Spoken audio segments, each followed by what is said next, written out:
Right, what is up, guys and girls? Should be live. Everything should be working. Let me know if you've got audio and whatnot. I will bust the sounds a little bit for you. It should be about right. I think we can increase the music a little bit.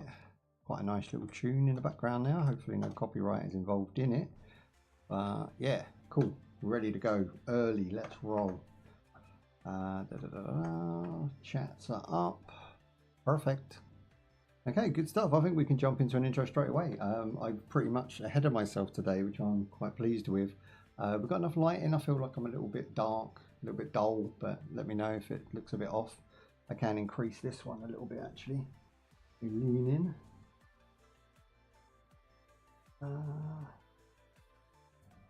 Yeah, just a little bit. Don't want to be too bright. That's better. Well, I don't know. I've got some stuff going on there. I don't know what that is. That's probably needs more light.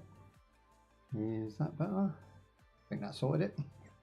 Got an armpit crust going on. Right. Let's get into it. Okay, so Steam. Bosh, here we go. We're in borderless, so it should play while I'm over in Steam, which is happy days. This game's really easy to set up, by the way. I just fired it up and it was ready to go. All the settings were perfect. Everything was amazing. Right, guys, thank you for joining me today. Today we are checking out Homura Hime, I believe it's pronounced. Now, I might have got that wrong. I just double checked over there. I think that's how you pronounce it. It's either Hime or Hime. I think it could be a silent E. I'm not really sure. But they sent out the game, so thank you for the devs for sending the game code out. Crimson Dusk is the devs of this one, and it's published by Playism, which is a really nice word. A playism on the word, if you like. Now, Homura Hime is an anime-style 3D action game merging exhilarating thrills and tension-filled gameplay. Apparently, we're going to check it out today. You've got a dodge, a hail of projectiles, i.e., bullet hell style gameplay, but in a sort of ARPG action camera view, like an RPG, if you like. It's got unleash combos, blend close. So unleash good combos, blend a combination of close quarter action with ranged attacks, i.e. magic and bows and staffs, I would imagine. Utilize dodges and parries. Awesome, we love a parry. And withstand the fierce onslaught from demons. Very basic stuff. You know, you're cutesy, you're anime, and you're going against evil beasts and demons. I like the sound of that. 1,200 reviews so far, and everybody's happy with it. Very positive reviews across the board. The game retails at around $20, which is a very small price for a game that looks this good so far. I checked the Steam trailers, and to me, it looks very impressive. Single player Steam achievements, cloud save sharing, and family sharing across the board. Controller support out the gate and will work on the Steam Deck and Linux. So you've got Linux support there as well. No DLC, no free tier gubbins, just $20 buy-in, and you can buy the soundtrack if you really like it, which I do. Let's have a look. So it's a 16 gig RAM with an RTX 2060 or above, very easy buy-in for this one, and an Intel Core i7 or AMD equivalent. Very easy to get into this one, and the recommended games to do with this game are the Hades series, the Neo series, and Final Fantasy 16. I think I've got that right. So Final Fantasy 16 as well, because it's kind of like an RPG, but kind of like an action brawler. It's got a lot going for it, but it's nothing we probably haven't seen, but hopefully it's done very well. So thank you for joining me today. I want to appreciate everybody over on the YouTube side of things. The watch time is up, so thank you for the guys over there. I want to appreciate all the guys over on Twitch because the engagement is up. We had over 20,000 people over the last month. It's absolutely ridiculous. In and out, but still 20,000. That's my little piece of power right there. Relax. That's just my little corner of the niche I've got now. So we're doing well, everything's up, and we're looking forward to this one. So hopefully we can bring you a sort of critical review that you can then take and see if you want to buy the game or even at least check it out. So let's just jump in. Okay, there's an intro there somewhere. Let's go. Number 2, we got Shrine Maiden, we got Observer. What's the difference? Recommended to players who mainly want to enjoy the story. We want to see as much of the game as possible, so that's what we're going to go for, but it's nice to see that there is 2 difficulty settings. Let me get comfy. Oh, I'm in a good mood today. I'm feeling fresh. I'm liking today. Oh.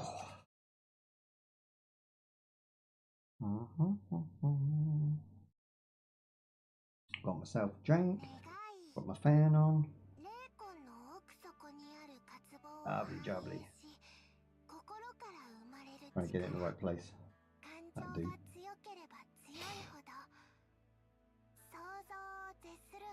So I'm not going to translate all of this for you guys, and I expect that you probably don't want me to. So I'm just going to leave you to enjoy the intro.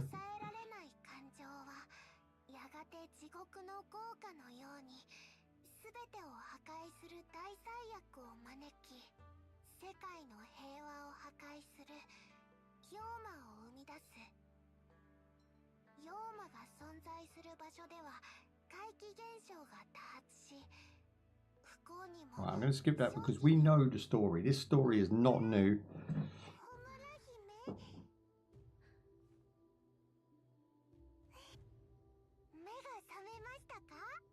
Okay, graphically the game bangs, right? This is really nice looking. I think this is actually doing very well at its visual style. I like this. This is already nice and clean, 4K, looking good.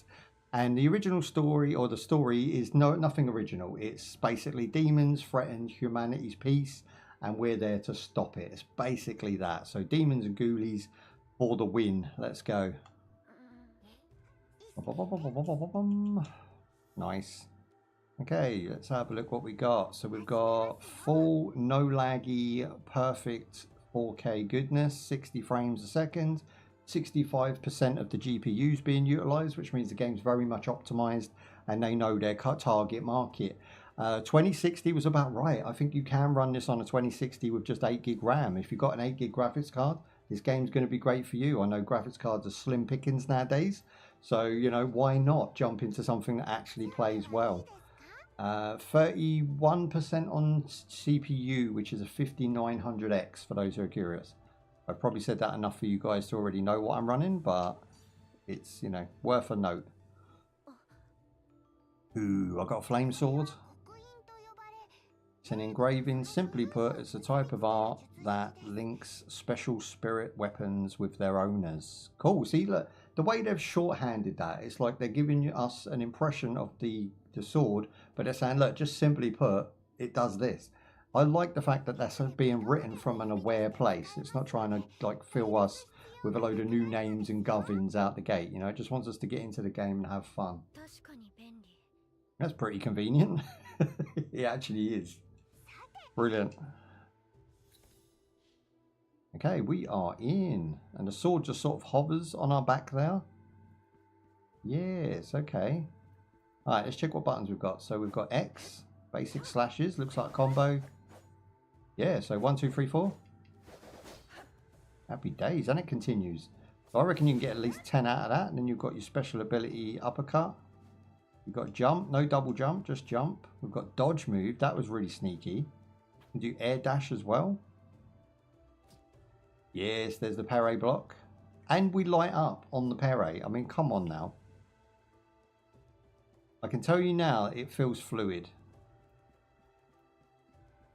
We're going to fly through this tutorial, boys. Nothing we haven't played before, but I'm looking forward to it because of that reason. Our very first time, let's do the first test, the fitness test. Okie doke. Well, we've got yoga pants and we've got the gap between our legs, so we're probably pretty fit. Wait. Jump move. I'm going to do right trigger dash. Ooh, okay. Don't jump off of there. Okay, be careful. Through the gaps.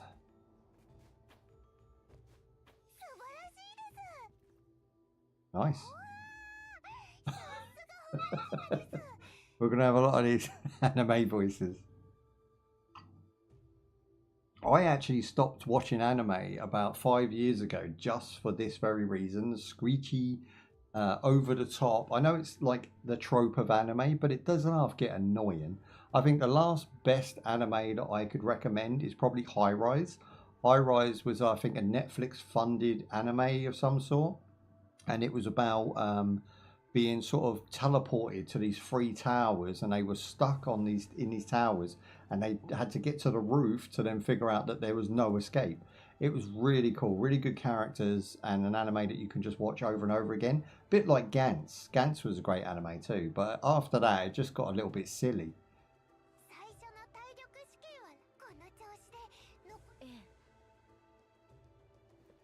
But I never shy away from the artwork. I think the artwork's really nice.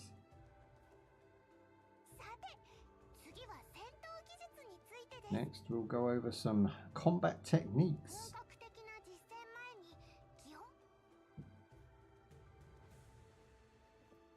Ooh, stack. What, the bitch can't walk? What's she doing? Better put some flat shoes on or something. Anyways, you know what I mean? She's just blasé-ing that off. I didn't fall over. Forget it, but look over there. What a punk. I'm just gonna lighten me up. I feel like I'm darker than the screen. I don't know what's happened now. We're not usually. Maybe we've got bad lighting today. It is kind of overcast. Just bear with while I jump into my filters. Color reset. Okay, so if I increase gamma, but then I don't want gamma radiation. We don't want to go too high. About there, and then bring the brightness down because obviously it's getting a bit discolored, and then we bring about there. I think that's a little bit brighter. Okay, let me know if that's any better or not. I feel like I fit the screen a bit better. It's a very bright game. Okay, here we go. So we've got triple X combo. No, that's quad X combo and triple Y combo. Right, there's the 4 going in for the Y. Big damage. Yeah, okay. Very easy gameplay right now. So hold Y to slash up in the air. And then we can smack him back down with a tap of Y. That's really interesting. This poor bloke that I just keep smashing the granny out of. And just keep respawning. What is he? He looks like a... he looks very phallic. I'm not going to lie. That looks like he's got some toilet paper stuck to the end of it. Do you know what I mean? What's going on here?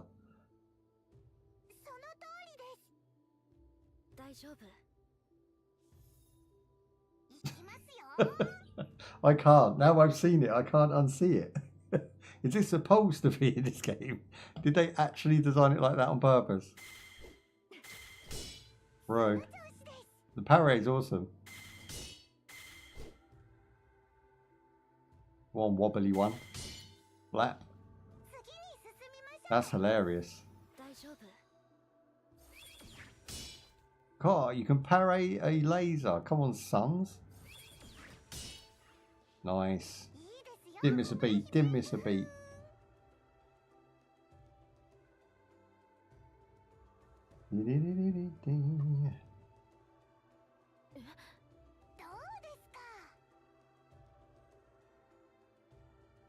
I've spent years perfecting this art, and now the best way is to break range shields. Okie dokie. Okay, it looks like we're going to have that bullet hell coming in now. So left trigger is like a cannon, and then you break their shield with that cannon. Ooh, that's nice. Yes, come on, boys. The auto target's a little bit off. You've got to get quite close for it to auto target. Lady Anne, Homura Hime. The barrier grinding the training grounds has suddenly started to malfunction. Okay. So we're no longer in training, we're going to actually get attacked for real now. Oh, that's so cool.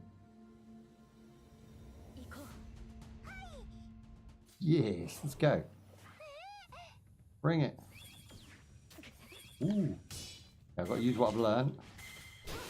Wait, get the hell out there. Barrier's broke and we're in. Oh, that. Where's that owl? How dare you?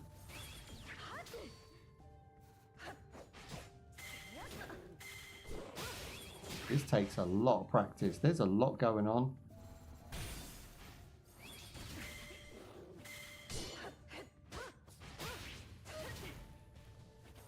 Yeah, I forgot I had dash. Lap.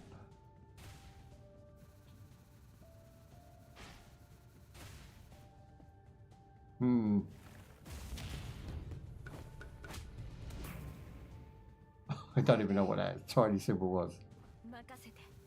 Okay, so we just stay back. We do very little damage there, and he's going to be able to get right in. Okay, bring it, bring it, bring it. Do we have, like, health up? We don't have any health.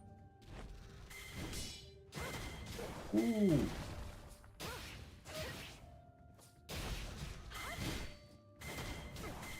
Damn, okay, that guy's strong.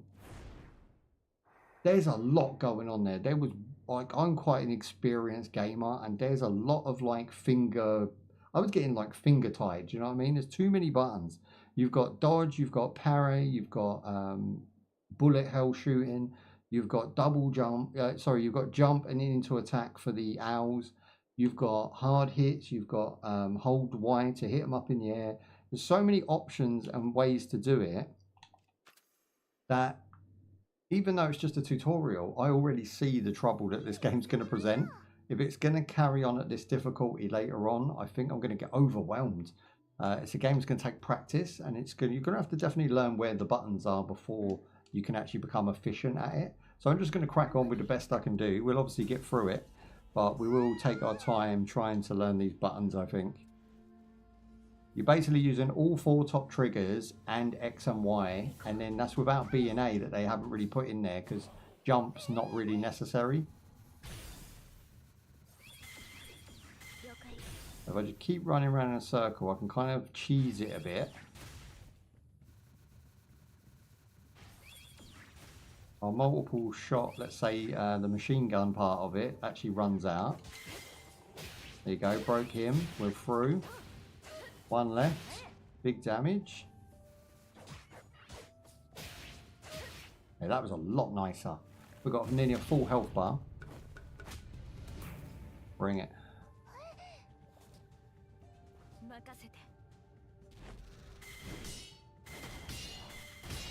Okay, triple block. Yes, I got an achievement for that. Damn straight. Oh, he's stunned.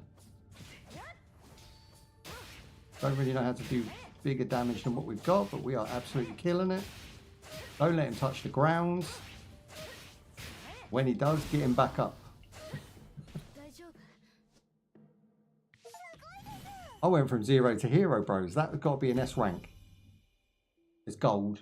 I don't care what it says. It's gold. I'm taking it. I don't know how I did that.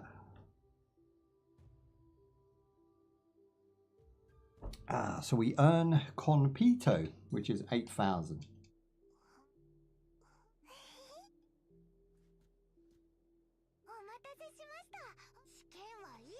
The test is over. Thank Guyz for that.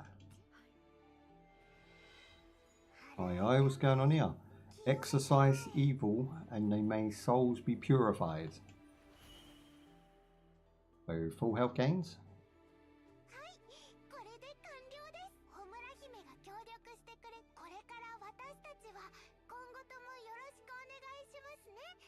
Okay, everyone's counting on us. Let's depart. Happy days. Demons await. Let's go. It's very cute. I mean, it's very, you know, tame. I think it's a nice setting. It's a happy game. It's definitely, it reminds me of like Spirited Away, but without the dark side of it. I'm sure that does exist later, but I'm definitely getting Spirited Away sort of vibes from this one. Animated very well. Are you liking it so far? I mean, yeah, it's definitely, I think it's mainly just aimed at casual gamers. It's so well optimized and so well done as well. At $20, I don't think you could really go wrong with this one. If you like this sort of game, then it's going to be right up everybody's street at that price point.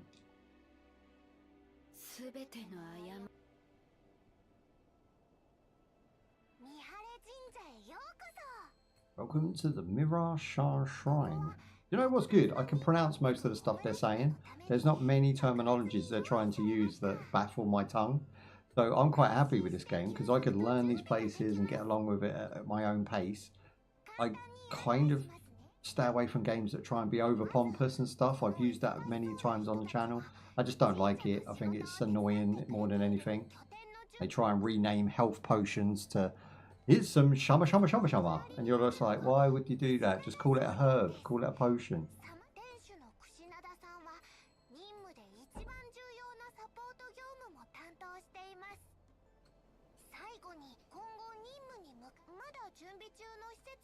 A few more facilities, but they're not ready yet. Okay, so we're going to get like shop and weapon crafting and stuff.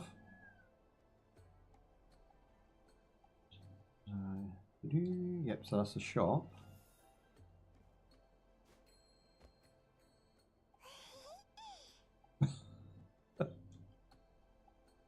Yep, she's too cute. Right, let's move on. What else we got? This is a spirit helper who says barely anything. So I guess we just come back later for those. That guy's cleaning.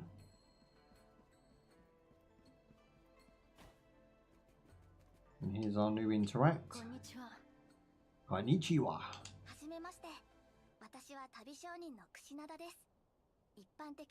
Oh, that's cool. She's a traveller merchant, hence the... I don't know what the net's for. Maybe she's catching some sort of butterfly.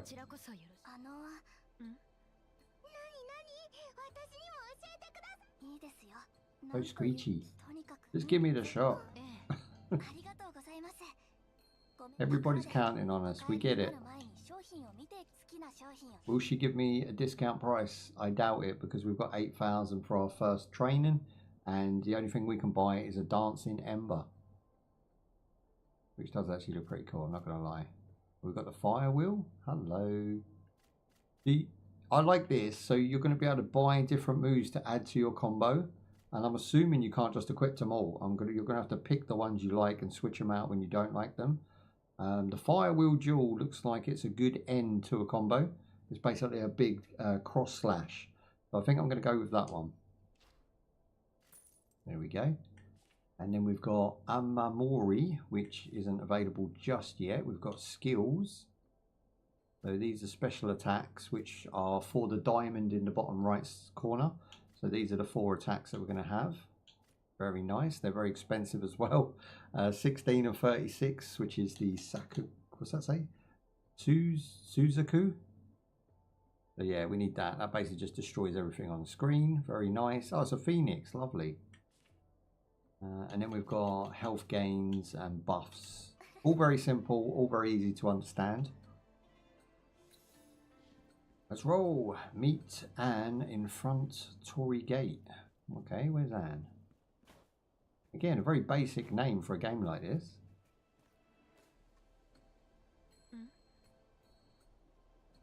Have a fading soul.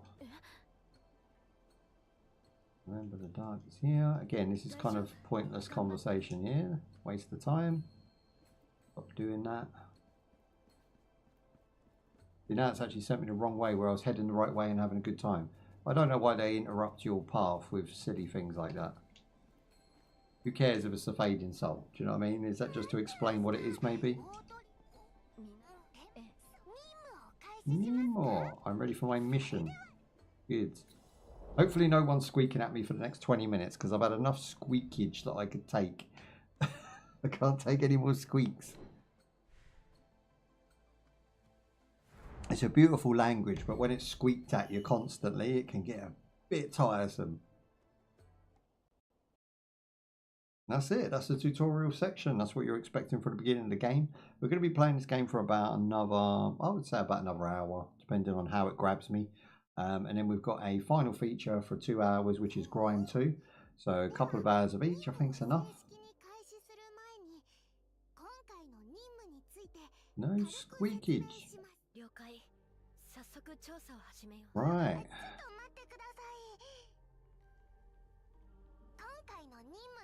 For your mission, I've prepared something special. Ooh, origami. Or shikigami, as they're calling it.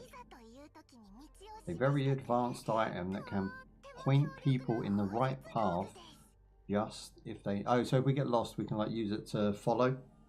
It's a guide, and I'm not shy of guides. I like guides in games. Even Black Desert has a guide.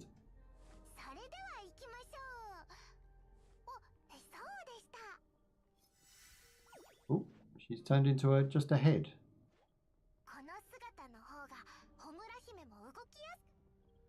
Okay. Gonna be one of them. Don't try and make sense of it. Can we bust these up? Oh, I thought they were breakables. Okay, so we're just going to follow our guide. Naruto run to the max.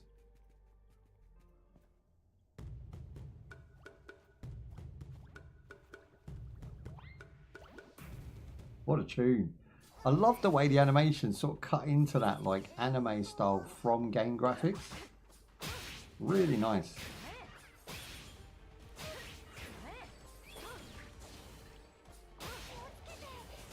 You can get lucky if you're doing a certain move whilst they're trying to hit you, you can actually dodge their hit.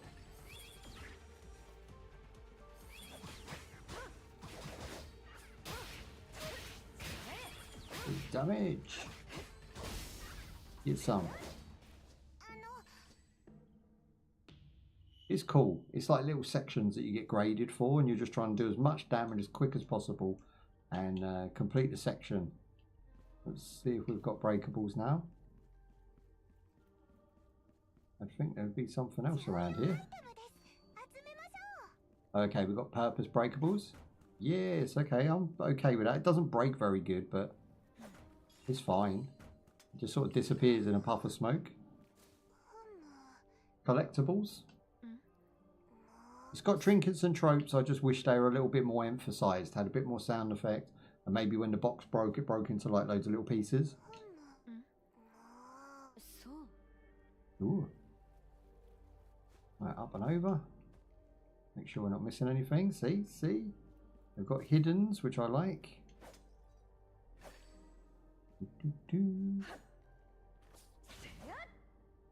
Oh, it's a shame you can't set that on fire. That would have been a nice touch. The fact that my fire lights that and then lights the stage. That would have been a nice little added bonus.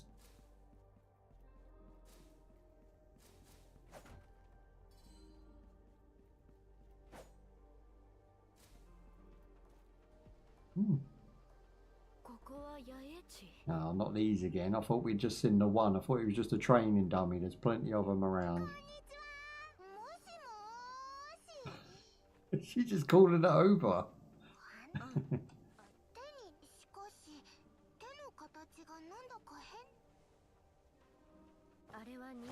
I don't know if it's... I think it's designed like that on purpose. I think in their country, I'm assuming this is like Eastern developed and Japanese sort of built. I would imagine that that's okay. I don't think a Western audience or Western devs would have come up with such a design. Because they have like a month where they, I think, worship. They have some sort of festival, some sort of event where they worship the phallic of the male parts. You just konnichiwa-ing that thing over. Look at it. If it ain't supposed to be that, I am going to be stumped. Oh. What?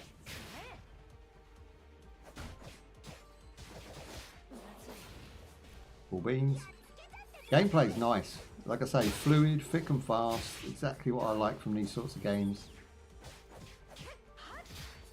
There you go. Keep them under control. Bigger damage.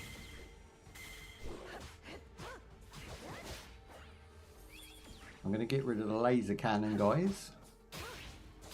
Stop them interrupting my combos. Big slash. Things pop nice in this game. Things are popping really nice. I think there's a lack of sound effects. I will say that.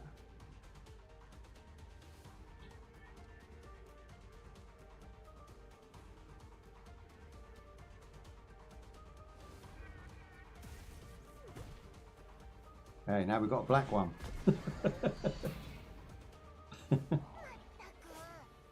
Oh.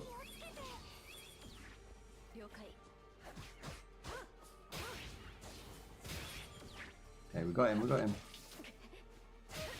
Trying to bullet hell us, I'm not allowing it.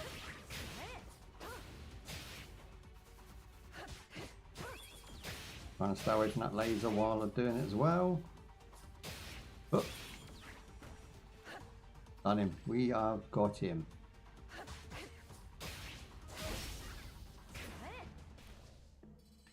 Oh, and that's got to be a good score. Give me gold.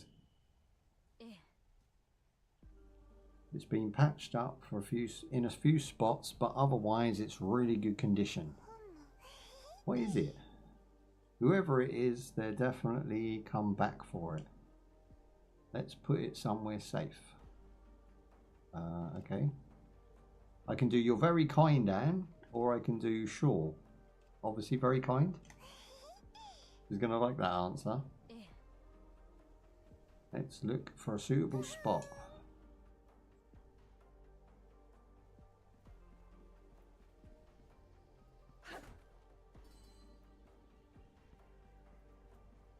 So it's not hard to earn points. I said they were quite stingy at the beginning, but it seems like you're getting about 1,000 just from stage environmentals without actually oofing anyone. So you're going to be able to gather a lot of those and do upgrades pretty quick. More white flowers. Can we gather those? Yeah. 3,000, sweet.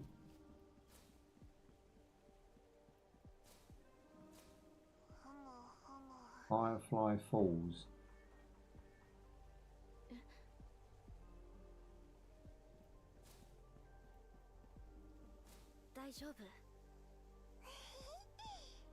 Okay, so we're going to leave it on the shrine now, or the, I think that's a pray station, right? That's a lot of those in Japan where you can just go and pray and make a small wish.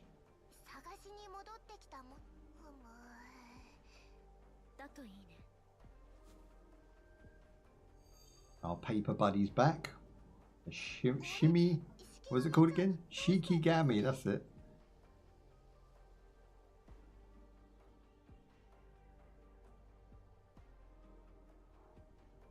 Ooh, okay, looks like we're getting double jump now. Interact with right button. What does that do then?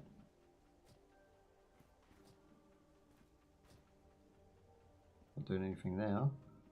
Must mean that up there. Wait. Right button. Oh, okay. It's like a teleport.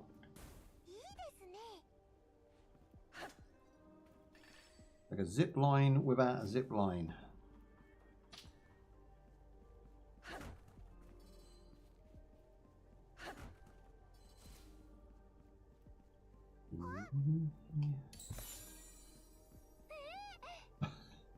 She was impressed with that. Why is the icon changing sides? It's this way. Whoa, okay, we just dropped off the edge on purpose.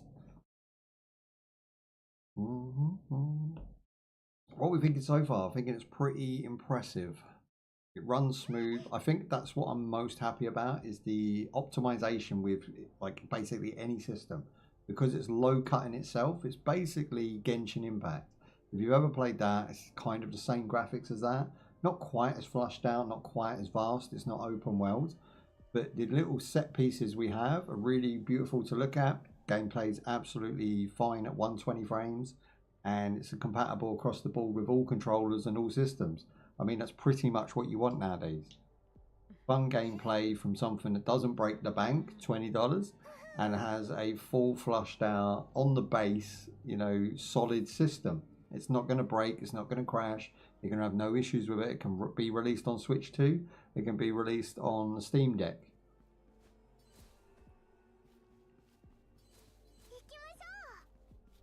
I'll make sure I'm not missing it. This is the type of game where you can miss stuff if you don't look around.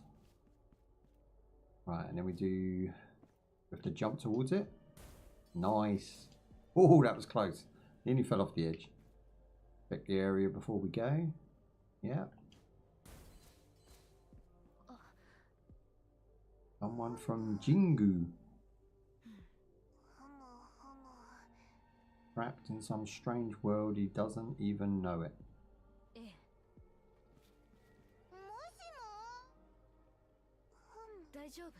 A lot of talking in these games. mean, it could have just said he's dead, end of. I don't need to know anything else more than that. And he's not dead, he's asleep.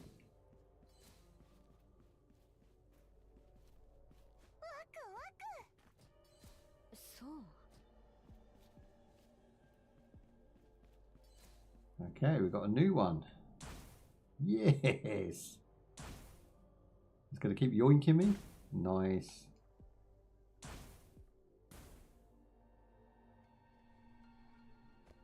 Wow, okay. So I can see there being puzzles later on where you're going to have to do 3, maybe even 5 of these to get across. And the timing has to be dead on.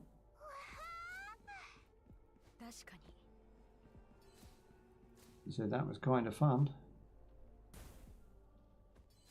Yeah, they're going to start easing them in now. Ooh, that's cool. We stuck our sword into a lantern.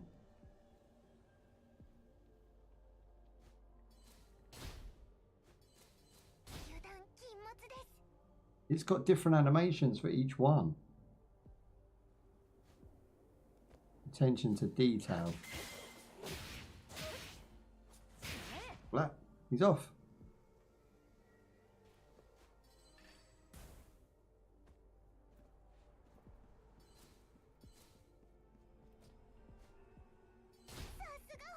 Oh, I missed one.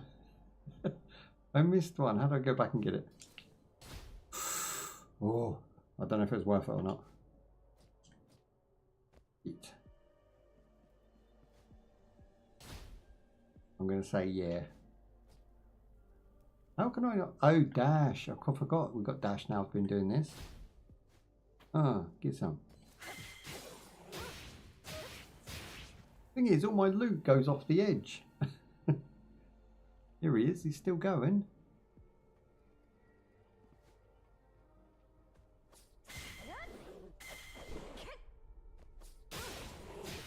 And he's gone again. Nice, we got that one.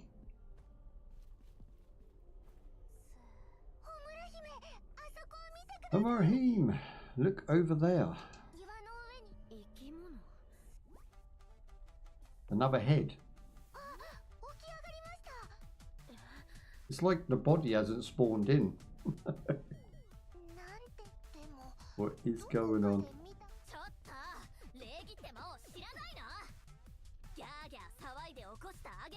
Don't you have any manners? Did you interrupt my nap? Are you insulting me? She's angry. Typical blonde. Hey.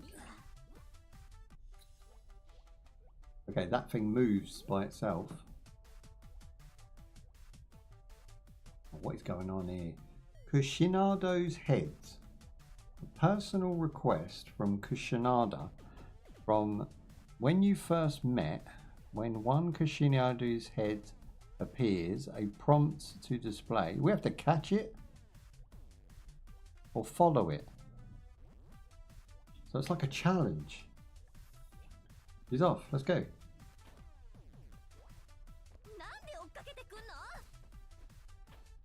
Jesus.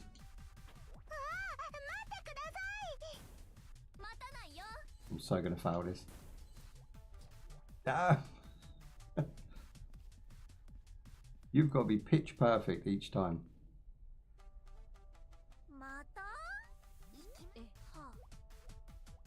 Okay, I'm gonna try it.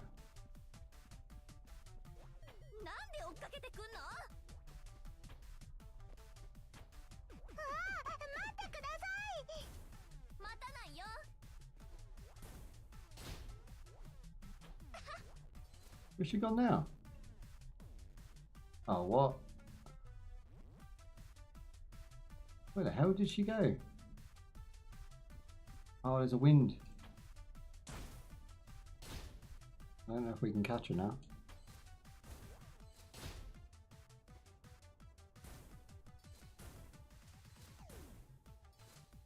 Okay, there's a slight rhythm to that.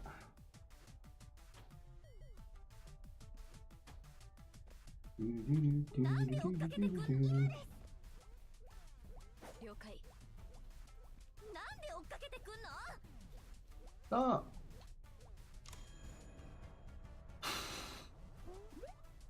That's really cool. I used to like the old Spider-Mans on like PS2, PS3, and they used to have these like, after you've done the story, you get like these set challenges to like gain more sort of upgrades and more abilities. I like the fact they've thrown this in. I don't have to do it, but I can do it if I want. Now she'll talk to us. We're selling you someone who specializes in collecting exotic creatures. Please don't. I'll give you anything I own. Just please don't send me back. I'm begging you. So we were going to capture her and then sell her off. We're trafficking blonde girl heads. Boom, there we go. Achievement achieved, which is her name, which is fine. Let's have a look in here.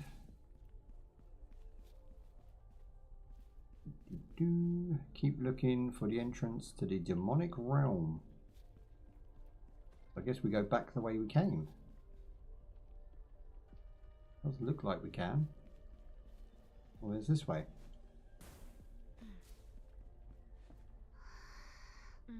Another dude down.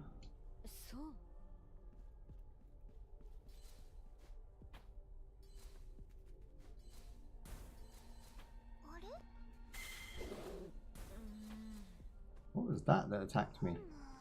Oh yeah, you want some? I got some, you want some? Laters!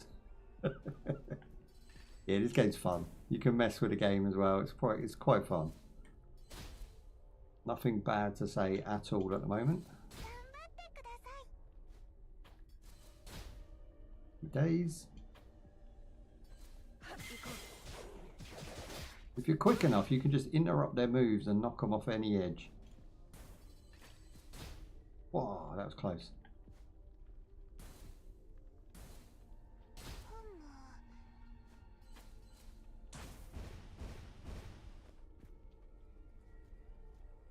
Oh. Who's this now?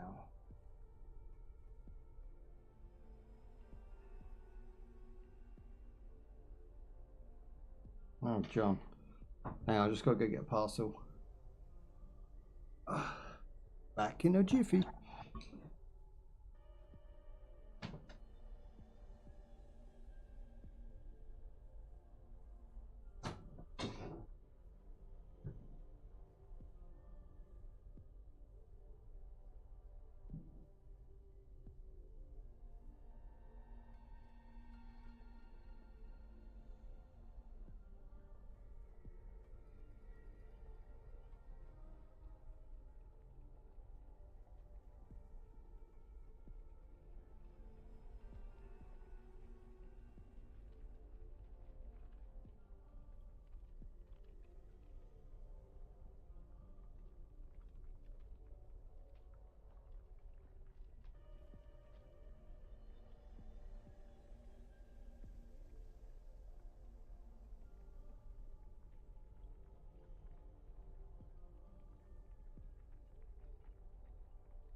Oh, sorry about that, guys. Just had to get the door for the postman, and what a waste of time that was. Nothing of interest whatsoever. Not even, you know, I wouldn't have even stopped. I would have just let him sod off. Ah, right, back to it. I was enjoying that. Da, da, da, da, da. Right, do that. Okay, we're back. Back in business.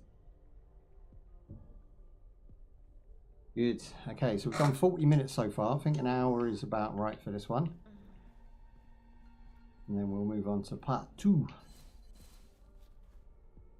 So far, so good. Ooh, what's this now? So this is life crystal shards. A crystal of the shards, the essence of life. 3 shards for a life crystal. So yeah, I mean it's like 3 parts to join together to make 1 life bonus. At the minute it seems like we've got 1,000 on our life. So we're probably going to get, what, 200 extra off of that, I would imagine. We shall see.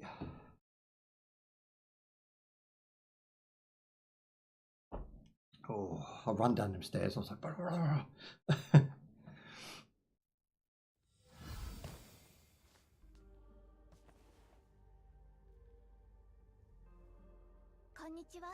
Konnichiwa. So she's the traveling salesman. What do you want? What are you buying? What are you selling? One of them. We'll see what she's got. I was looking for the lost Shikigami in the mansion, but I ran into 2 before I found it. Well, that's going to be our job then. We're going to have to go and help her out, right? Spooky Mansion, that's the one. What was that? Skills and combo list. During the battle, hit the enemy with a parry attack and then charge the skill meter. And the skill meter puts back your special abilities. That's nice that it doesn't just auto recharge. It doesn't seem like it's passive. You can't buy anything from her just yet.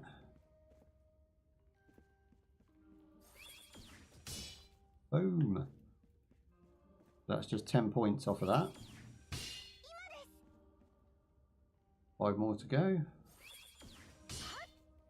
Okay, now we can do the zip. Oh, how do you even use it? Left button and X. Oh, it just one-shots them. End of life. Pretty cool. How did you get over here? Hang on a minute. If you could teleport the whole time, why did I bother doing that?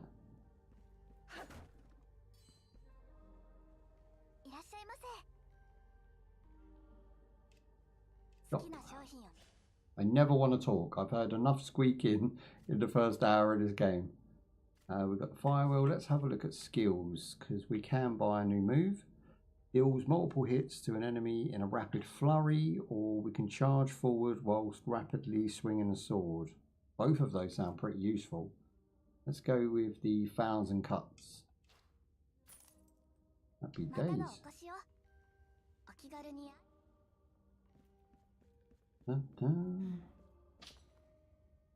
Nice. Now we've got ghosts. We're bringing ghosts into the story. Why not? Ooh. Okay, we do have some extra breakables now. Why not? Just break everything. It's giving me points, you know, it's not useless to do that either.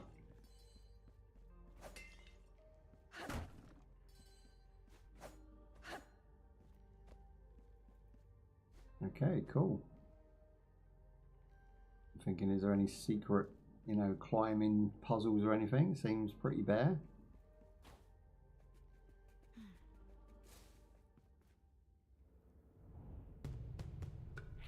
Oh, what in the world is this now? Bring it. What you got? He's waiting for me to make a move. Doesn't seem bothered. He's just running away.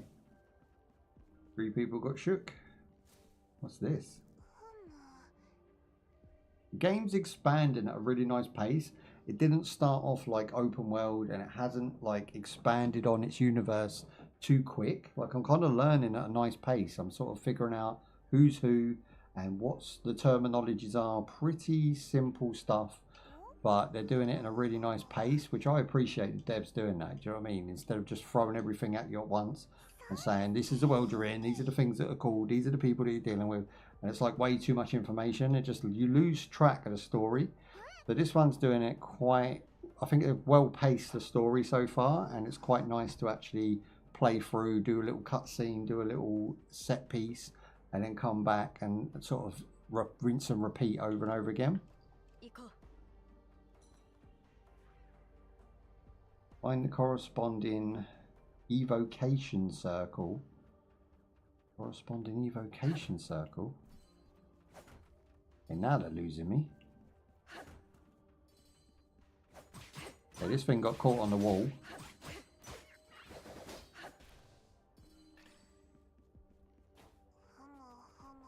I'm sure it will make itself clear as we go.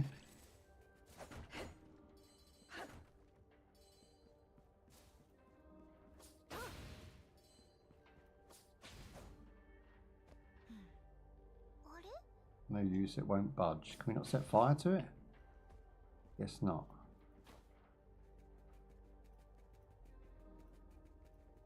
So this looks like another one. Can we go through there then? Broken. It's got to be just basically a key, right?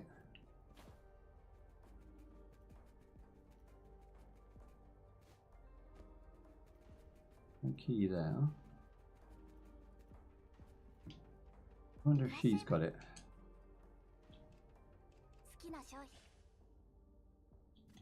Does she sell the key we need?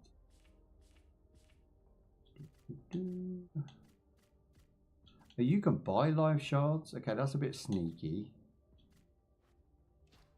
We could just buy free shards and then end up with a health bonus. I think I'll take that.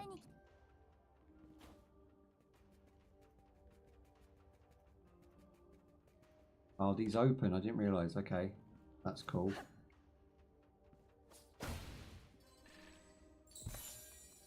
Things open really nice. I like sprinkles and sparkles, and I think they've done their chest very well. It does feel like they could have some more sound effects though. I feel like some of the sound effects are a little bit dull, especially on finish moves or the end of a combo.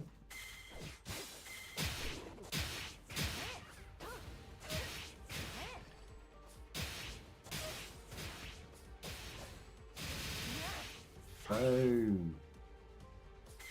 Don't even try it, boys.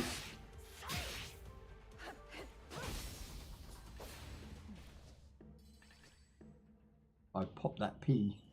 Let's go. Interact. Okay, what are we missing?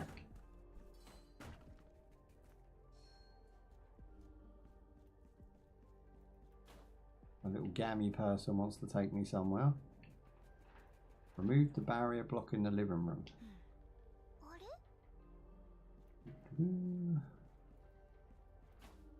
That'll be this one then.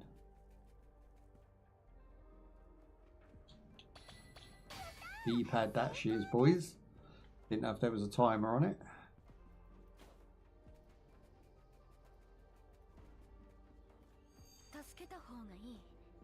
Does it need help? We should put faith in it.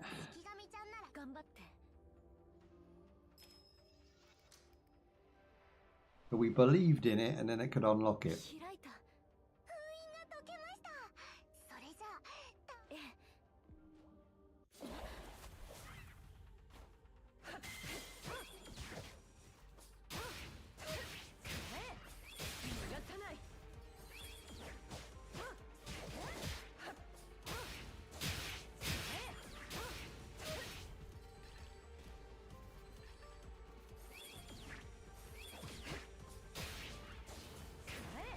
Right, I feel like this needs sound effects. It doesn't really have a sound effect. It's just like a little. It's not good. You know, like they should have like a machine gun sound effect to that of some sort. Oh, here he comes. We've already beat him once. Can't see. You can't see. I'm legally blind.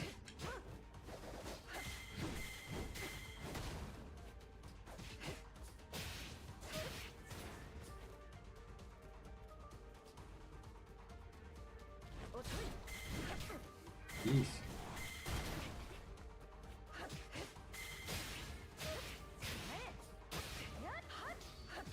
There you go, it's our time to shine.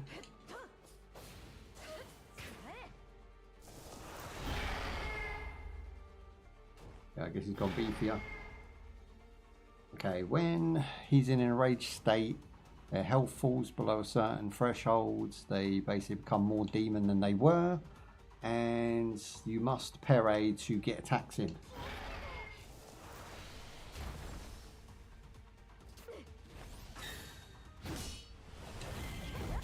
Ooh, so once you're in there, you have to stay in there.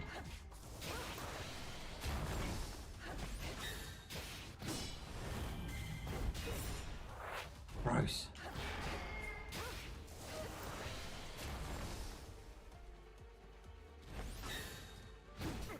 That's very hard to get that even started.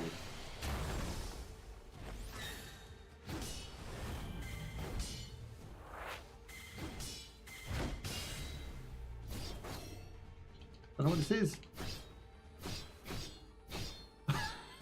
What the fuck? That came out of nowhere. Die 1,000 deaths. Big finish. That was mental. That came out of nowhere and I wasn't expecting it. Jeez. Yeah, it got my heart going. It got my heart going a little bit there.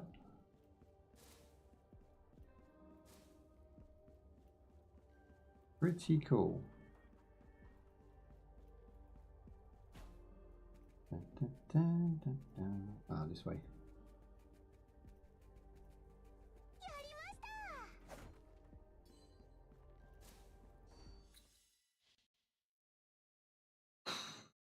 All so far so good. I haven't got a damn thing I would change about this game other than some of the sound effects are a little bit weak. It's pretty much solid for $20. I mean, it's a budget title at that point. AA, I guess. I think they've done a great job. For me to even feel like it's a AA, they've just done a really solid job. And what they've got is interesting. I want to see more. I want to play more. I think it's a really, really good game. And it's priced about right. You know, today's market, everyone thinks $60 to $100 is where AAA should be. You're mad. You're absolutely mad. And that's why you don't sell no copies either. Because the themes and the skill level that's in those games ain't what it was 10 years ago. So now we're looking to these sort of low budget, £20, sort of $20 games who bring us the experience that we know and love. And we're not looking to AAAs anymore for that, unfortunately.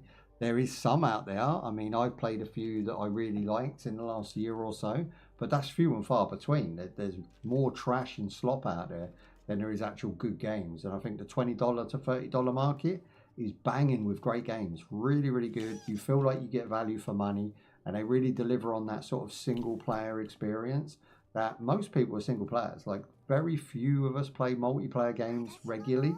We'll play them now and again, maybe for a month or two, but we don't play them, you know, we don't invest our life into it and become a full-time player. There is people that do that, but I'm not trying to be like the best Call of Duty sniper, no-scoper out here. I'm just trying to enjoy video games on a fun level. And I think that's the majority of gamers like to do that. Just pick a game up, have fun, and feel like they enjoyed their time with that game and filled a bit of their day, you know. And I think these games definitely fit that shoe a lot better than the AAA market. And I ain't even going into live service, you know what I mean? Not even going there. Whoa, what is that? He's got a massive attack area. Let's get rid of him.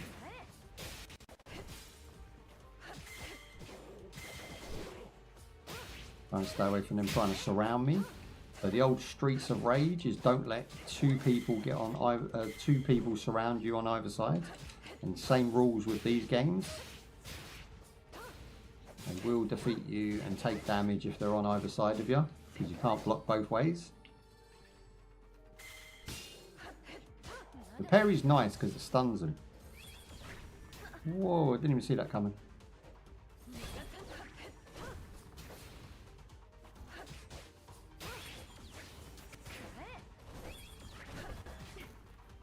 Yeah, they're coming from everywhere.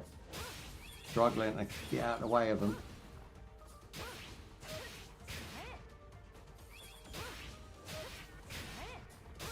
There you go, I caught him slipping.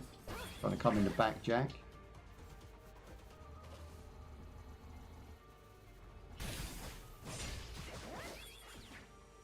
Not today. You've really got to keep moving, and they give you enough space to, which is nice. You're not bumping into walls and clipping through objects. Yay!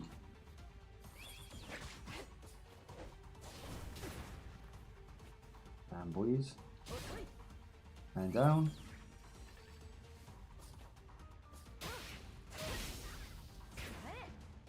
Burn, baby, burn. What do we get? Is that gold? I don't know, because it's not English. I can't understand the system. I don't know if I've done good or not, because I don't read those symbols. It'd be nice to have like an English translation of that at some point. But the game is released and we're going to review it as such. So we'll go to... I mean, I'm guessing you guys want to see more of this, but I think we're out of time for this one.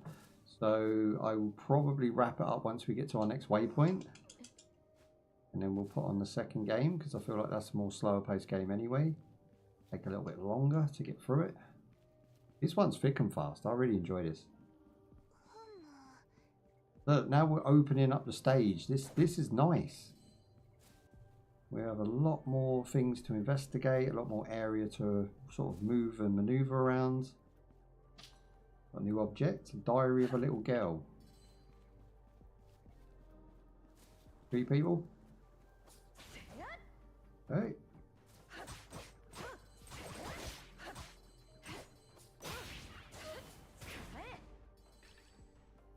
There's some bowls.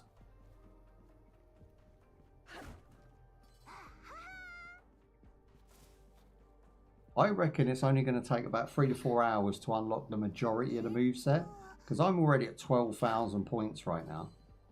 And like I said, just breaking objects gives you at least 3,000 per stage.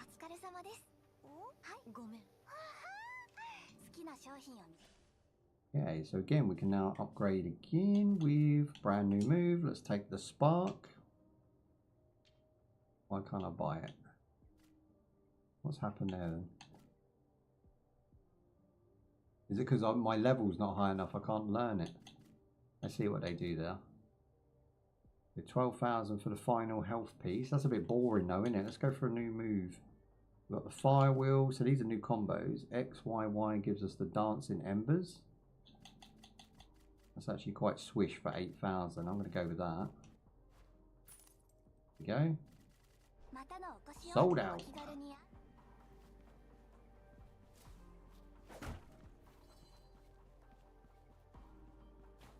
Dun, dun, dun, dun.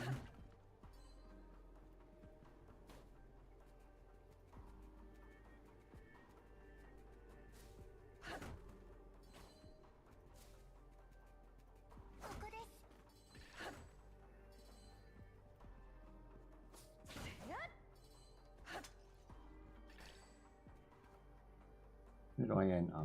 Well, if I say no, we don't go anywhere. We'll say yes, we'll see what's through here, and then we'll wrap up our final thoughts, I think. And we'll fire up the second game for you guys. Another one that's a brand new release.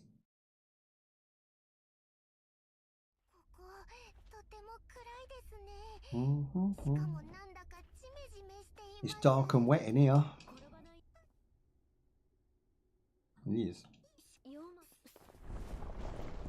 Oh, we're trapped for a bit.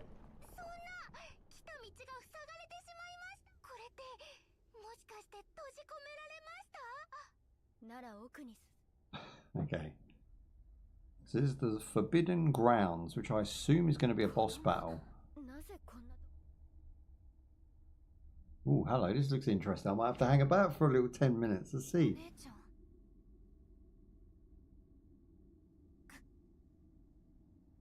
That he or a she? That looks like a he. He looks really cool though. Oh, I'm in. Nice. No, that's a girl. It does seem like it's a full female cast in this one, and I haven't really noticed. Do you know what I mean? It's not really bothered me. It's done really well.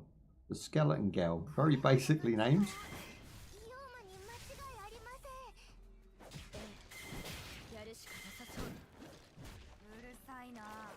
Here come with the bitty fingers again. We're going to have to try and deflect and dodge all at once. There you go, I've got two. I couldn't hit the third one. Busy, let's go. Big damage.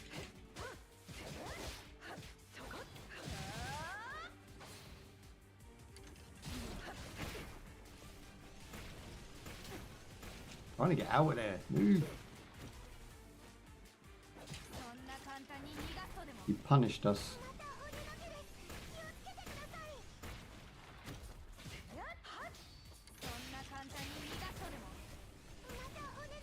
Oi.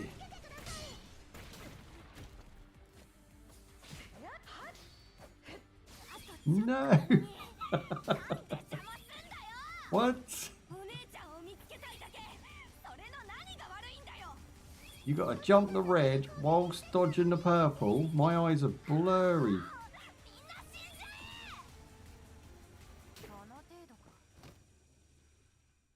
I had one hit and I was not expecting that to go ham. That's a great boss. I like that. Oh, that shows me how old my eyes are because I am just not built for this game. Bullet hells absolutely destroy me now. I used to be really good at them, sort of, I don't know, teenage to like 25. I was really good at fast-paced games, but now as I'm an old dog, I just get really sort of overwhelmed by everything on the screen, and it just drives me absolutely insane. I can't play them anymore. X2 was a great one. I used to be able to like go for that whole game with like barely using a continue, you know, and that's a hard game. X2 was a beast on the PS1. But that just reminded me and took me flashback, and I just got really scared, so I'm done. Yeah, this game's absolutely great. Homura Hime, I believe that's pronounced, and what a game. $20, go check it out, wishlist it, follow down below, links in the description down below. Check it out, it's definitely worth a look, and if you do have a handheld, it's probably going to be the best way to play this game, but it's thick and fast, and be prepared that you are going to have to retry things over and over again. It's just the way the game's designed, but it's very generous, and the characters are really charming and nice. Nothing really that we haven't seen, but just still nice. Yeah, great game for $20. I'd go check it out right now. Now, if I had to score it, I would give it a 4 out of 5. Because there is no glitches or bugs, no problems or issues, and overall it's just lacking in a few sound effects. That's the only problem I've had so far with the game. I like all the character designs, I like all the characters we've met so far, and the whole game is just designed from ground up with the player in mind rather than the business model. So I really just back that. So go check it out. It's got a bunch of features that everybody can take advantage of in different ways, shapes and forms. Works on any system, has a bunch of controller support, and it's just a really pleasant game to play. So thank you for joining me today, guys. You've all been amazing, and I will see you in the next one. Peace out. Bye bye. There we go, guys and girls. We will switch game real quick. There's an outro there somewhere. Stop the record. Let's switch game. I need my Steam. Boom. Go to the library. Okay, this one's cool. Okay, so I haven't actually played this series, so I'm not going to know exactly what this is about, which is nice because I like finding new things. Bring you guys a picture in. Happy days. I do these live just for like the extra interaction, if you know what I mean. I sort of find that a lot of people prefer the live, plus then when I create a video it makes for double content off of one piece of content. That's the way I used to look at it. Right. Ooh, this one's louder. Maybe turn this one down a bit. What do you reckon? Only about 30. I think we're still good. Ooh, we've got some nice graphic settings. So we can't change 60 frames whilst VSync's on, but that should be fine for a side scroller. Everything's set to high, all of the things are on. I'm going to turn motion blur off because I don't like it on anything. And then audio, will go music down. Ambience, could have some nice ambience. Gameplay wise, auto detect language, we'll just set that to English. Vibrate the controller, no thank you. And that is about it. I mean, next to you guys having a sneak peek at the option settings, there's not much else to show you. That's it. Cool beans. Might turn the music down a little bit more because I need to hear myself think. Oh, it's not in borderless mode. Haha. There we go. Let's figure that one out. Then when I flick over, no problems. Yes. Right guys, thank you for joining me again. This is part 2 of the double deuce that we're doing for playtests. So we're doing Grime 2 today. If you haven't checked out the Grime series, you should go check out the first one. It's an absolute banger. I haven't played it myself because I didn't want to spoil it. So Grime 2, they sort of the devs hit me up and said, can I check out the game? Of course I check out the game. And then I'm going to go back and play Grime 1 on a separate video. So hopefully it's recorded by the time this comes out. Who knows? So you can become a stealer of forms, which is the Grime, okay? So it's a surreal action adventure in a Metrovania style gameplay. We love these games on the channel. We love roguelikes and things. I think they're just really pleasant. They usually do a good job and they're usually a budget price. Launch tendrils made of hands to absorb foes and summon molds in their shape as you explore bizarre lived-in world obsessed with art. I don't like this description, just going to go out there and say that. I think they should be more vague with their description. You're trying to tell us about things that you're doing in the game, where you shouldn't really do that until we're in the game. You should tell us about the character, the world, the plot, what's the point, and basically what the game has to offer, as in what it actually is going to offer for your money. I don't know why you would tell us about the tendrils and all of this nonsense. Like, I don't know why you have that in your description, so I would maybe consider changing that. Now, there's no reviews as such. The game releases in 6 days. There is a demo available, which is why I'm playing it right now. You can go ahead and download the demo for yourself and find out for yourself if the game's any good or not. Don't take my word for it. So single player, Steam achievements, cloud saving, controller support across the board, and of course there is no deck or anything support yet, but I would imagine it works perfectly fine on Linux and the deck. I'm going to go out there and say that because I probably would imagine it would. I imagine it would. So it's 8 gig RAM, it's a Ryzen 5 1600X, and it's a GTX 1050. So a very easy buy-in for this one. Like I say, the game releases in but a week's time, so you could go follow it and wishlist it and keep an eye on it. No reviews as yet, so we are one of the first to be testing this game out. So I want to thank the devs for sending the game out for a review. That all being said, hopefully you enjoy our time, and I know your time is valuable, and thank you for spending it with me. Let's jump into Grime. Grime. Right, let's have a look. Start menu. Can we save on slot 2? Doesn't look like it. Story mode and standard. So this does not change, but you do. The world changes to satisfied. Difficulty is lower than those. Oh, it's okay. It kind of fits around your gameplay, so we'll go with that. Oh, I want to see as much of the game as possible. Da, da, da.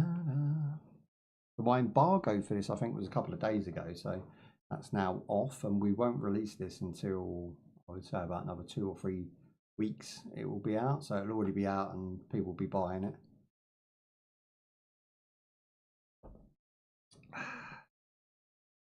This was one I was looking forward to. This is it's a Metroidvania, but it has that like Souls element, so there's a lot to sort of. You can pair up with games that are already out, but it has a really nice theme. It's very arty.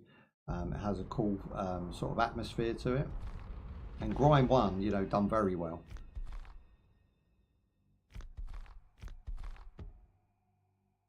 Those are the waves, okay. Yeah, I don't want to spoil anything because I haven't played the first one, so I'm just trying to whip through the intro.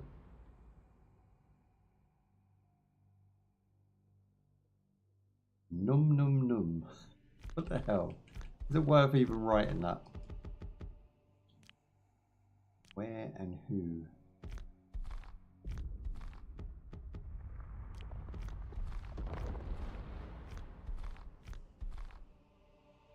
This will put you beyond the reach of my voice. Good, because you're annoying. Why is there so much text at the beginning of this game? Man, just do this. Don't even do that. Like, get rid of that bit of text. That's nonsense.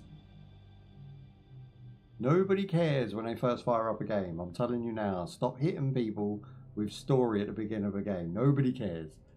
Straight to this. Done. Easy. You could be loading textures and shit in the background too. Do you know what I mean? It serves two purposes. Now we're talking. This is nice.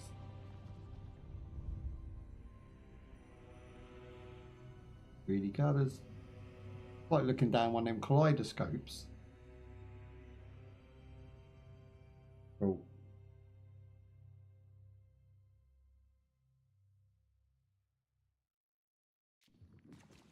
Boom, boom.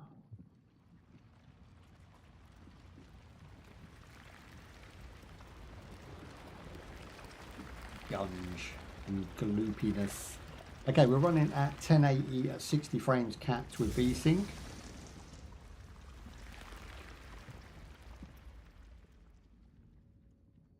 And we are in. We've got right trigger at the top there. It does something. That seems like it rejuvenates our health. I'm not sure what that was.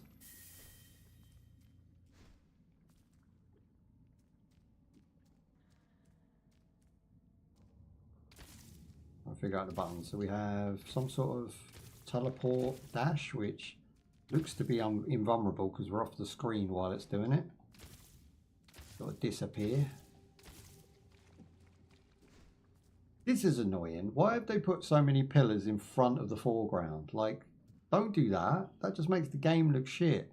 They're just black. Don't bother. You could save some sprite count and not have those. Just have the backgrounds. There's nothing wrong with that. I get they want to show some parallax scrolling or whatever you call it, but it's just annoying. Don't put things in the way of the player. Look, where's my character gone? I didn't even plan that. It just stopped there.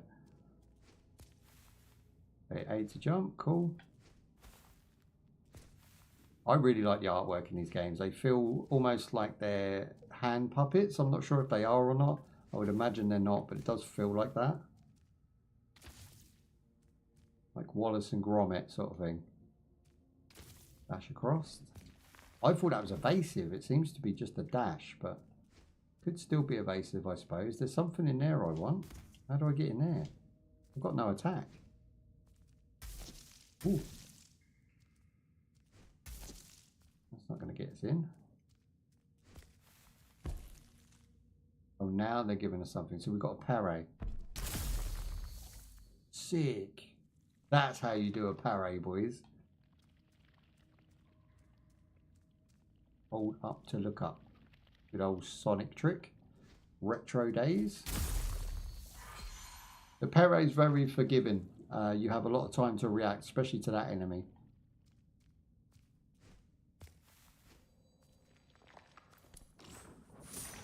Nice. Do you know what I like about it? It's weighty. Everything feels like the character has weight. Everything he's doing feels like it has an impactful sort of oomph to it. Do you know what I mean? It's really trying to like emphasize what you're doing. Take your time with it. It's going to be a slow-paced game. Okay, we're going to equip the first weapon.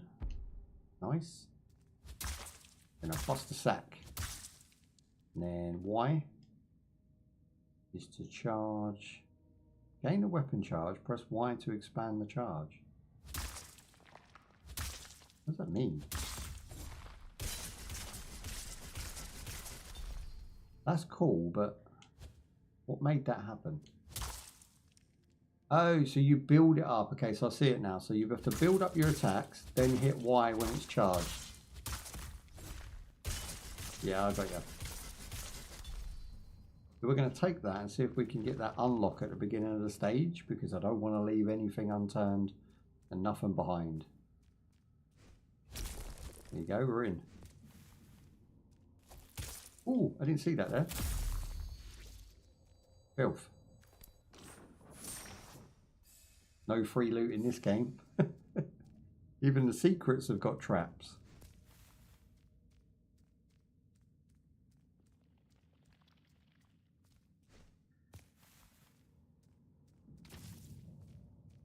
I guess I get like Little Nightmare vibes from it. The way that it's so calm and chill, and it won't be like that all the way through.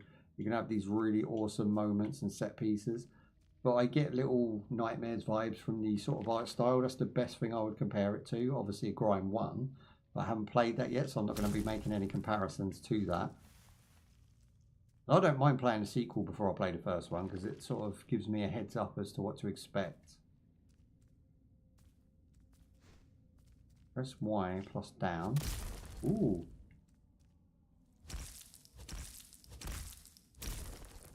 You know what I'm finding with this as well? Not everything is obvious what you can and can't break, which could sort of stump you later on. You're like, I don't know how to get through there. And then you're going to figure out that, oh, I should have hit this thing to then break that. That's nice because it gives the game a little bit more depth and replayability, because you're not going to know what everything, how everything's going to react to you and what you can do and can't do in the world until you've sort of trial and errored it. Yeah, this is awesome. Look at this.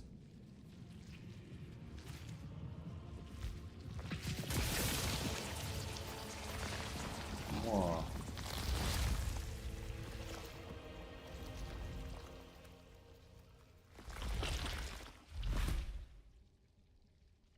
Harry.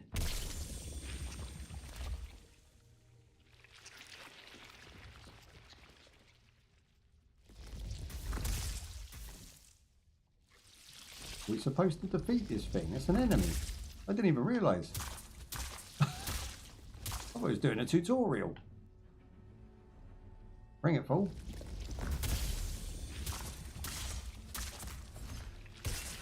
Yeah, I hit him with a spinner.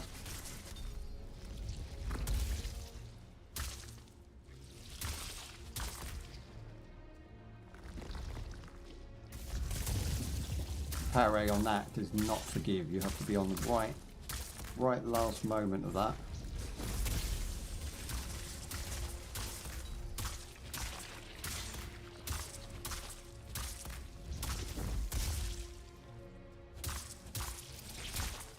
Okay, one last one. Got him. Big damage.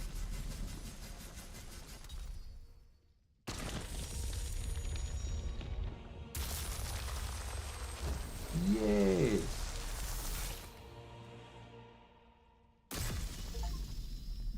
Holy shit. Okay.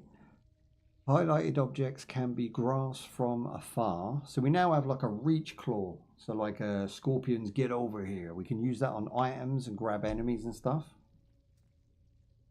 I'm guessing we're going to test it on this thing, which is... What button is that then? We have to equip it. Hold down the right. Oh, you have to aim it. And then what? Press what?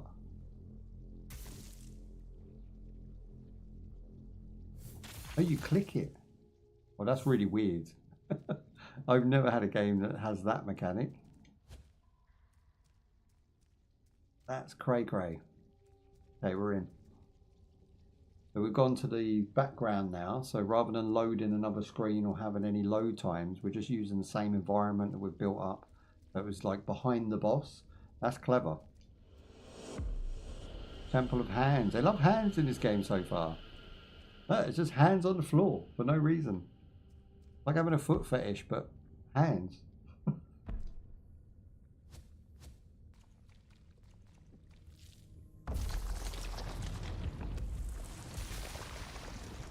It's really weird. The art style is like almost detexturing the objects in the game.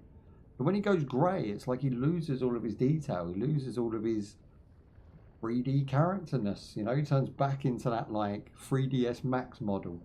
Really crazy to see that. So this is a warp. But that would take us back to the beginning. Do we even need to do that though? I don't know that we need to. Does look like we've got some upgrades here. Increase my rank. We'll go with strength.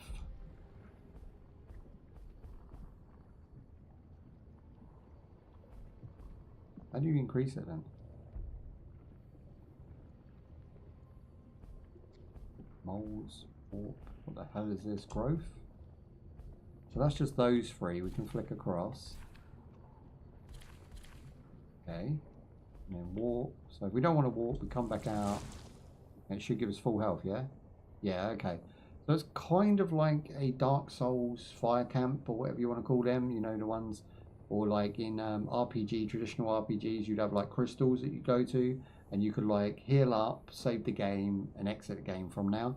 It's basically a similar thing, but you can walk back to another warp point. So if you want to go and sort of reset the ball so you can fight those enemies again, you'll then gain those tropes and trophies to then level up, you know, whatever they're offering. So I can see the system working really well, and I can see the Metrovania style gameplay coming in. There's a lot of back and forth. Okay, so this is a breakable wall, but only from the other side. So we're going to have to go down and around. Don't move. Nice.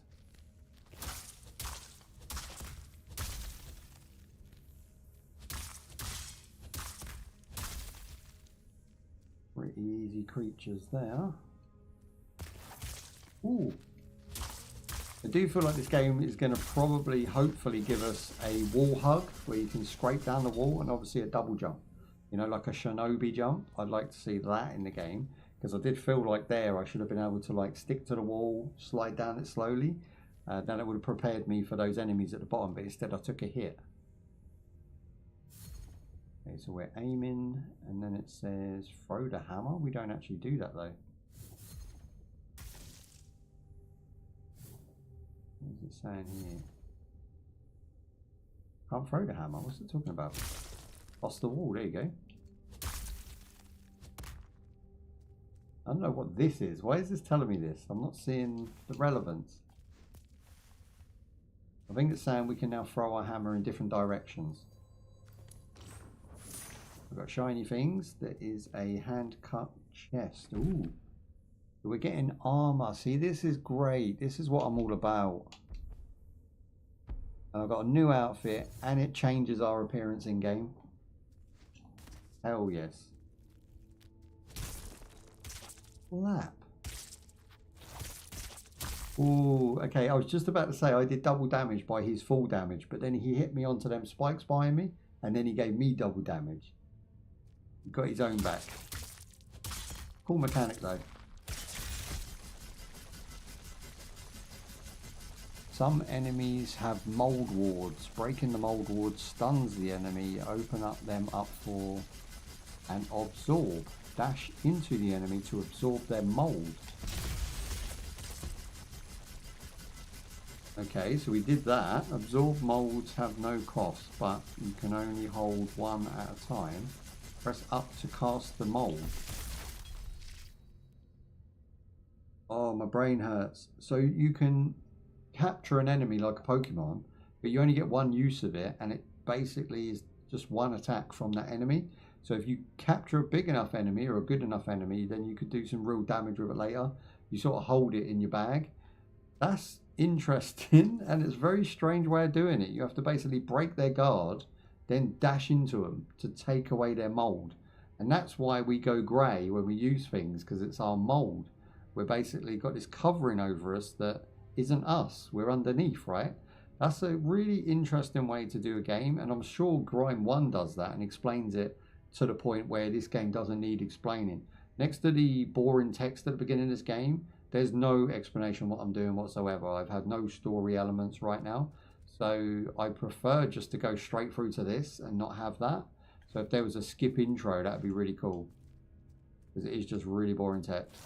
Ooh.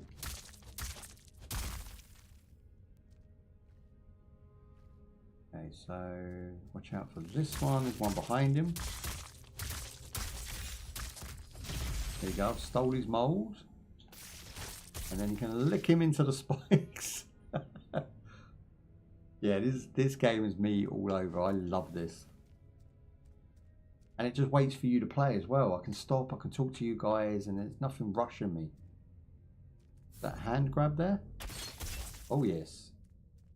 And we oofed someone. I mean, I'm just killing things and I don't even know what I'm doing really. I'm fumbling my way through this game.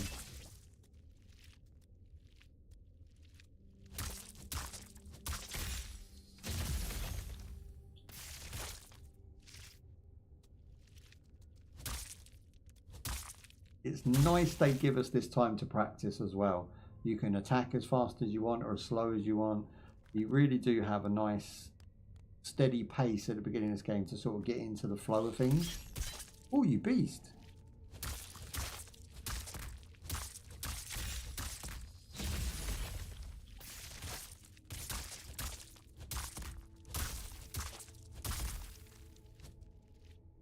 Okay, so this one's coming at us. We do have the counter attack. I'm going to try that. Okay, so he hits us from underneath. Give it another one. There it is. Take your mold. Whop your mold. Combo for days. Interesting.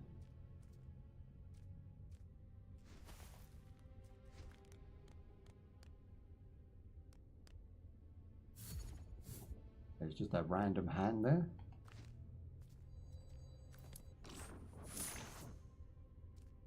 Ooh, we got a knife hand. We're now carrying 2 weapons. What the hell is that? Cold finger. Where does that go? Entrum. That's like a collectible. I like the fact they've categorized it all nice and easy to follow. You've also got your... What is this? Why are we collecting things? We've got a hand, a claw, like a bestiary.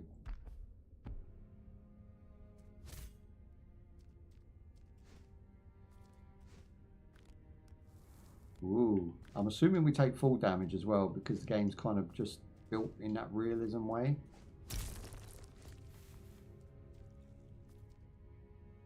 Drop it like it's hot. Oh, okay, we're not making that jump, are we? We become a cropper there. I don't think we have all the abilities we're going to need to get through certain sections. There must be a weapon switch. Where's that? Ah, there we go. So just left button. This one's very close range, but it has 2 special abilities instead of 1, where you throw the axe and it spins. This one's going to have 2 separate abilities. So we'll use it for a bit and see what we think.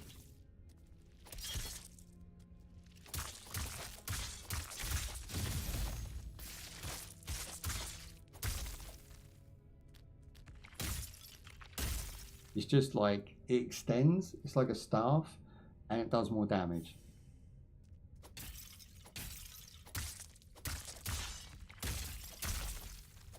It's not bad.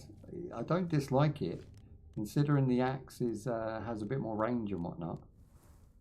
What way are we going? We can go left and right. Let's go right, because I think that's where, yep, there you go. Oh, that one woke up.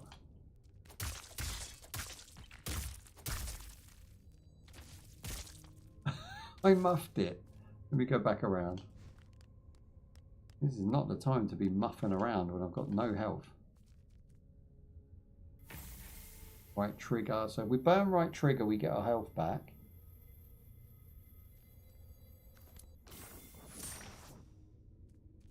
Now I've got some funky legs. Let's check out the legs. Yes, we're rocking the green.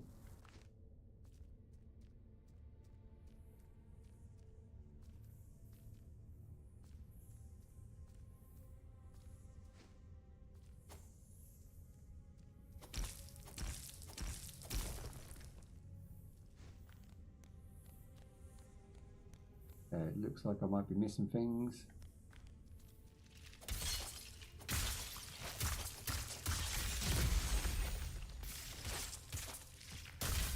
I love the fact you can bounce things off of walls.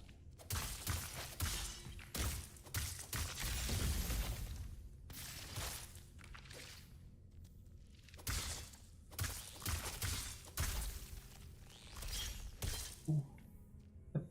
I bet I can throw that back when he does that.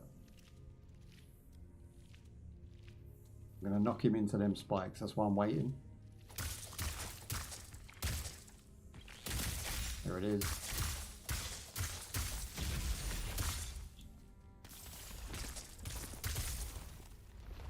You can use the spikes against them and it takes ages to go. So good. Wow. What's that swamp superhero? Who? Oh, Swamp Thing. Yeah, he does look a bit like Swamp Thing. The original, the Troma, not the new one with Dinkley Dell. I mean, come on now. Why anybody would want to watch that nonsense? Oh, ah, stop!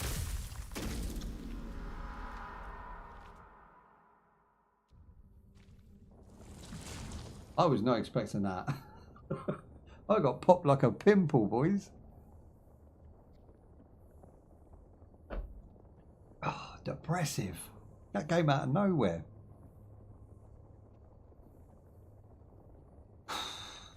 I'm right back in it again. Do not get trapped between two porcupines. It was going so well up to that point.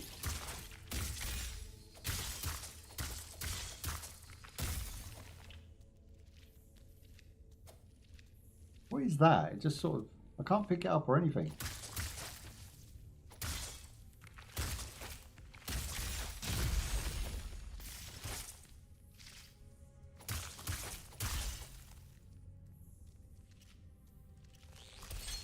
Oh, I tried to jump it. It was never going to happen. See this one, if I put that down, they're just going to get oofed by themselves. Keep on walking, fool. It is like their insides come out. But it doesn't say we can pick it up. So we must later on maybe have some way of doing it. We can't dash into it like we originally did. Weird.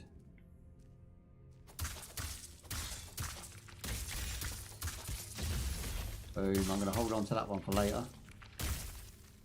Because we know what's up here. It was filth.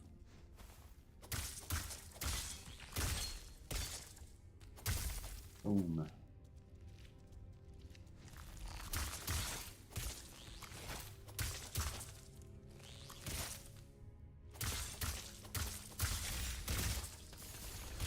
There you go. Eat it. Eat it and weep.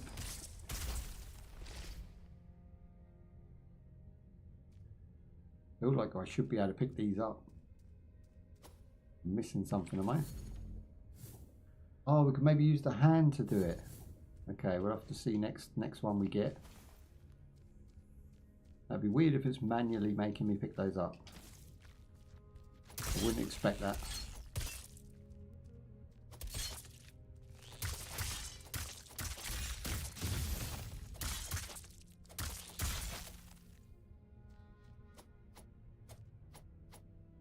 That's not going to break, so how are we getting around here? I don't think we can dash through it. There's no way I can jump over it. Oh, we can dash through it. Okay, sweet.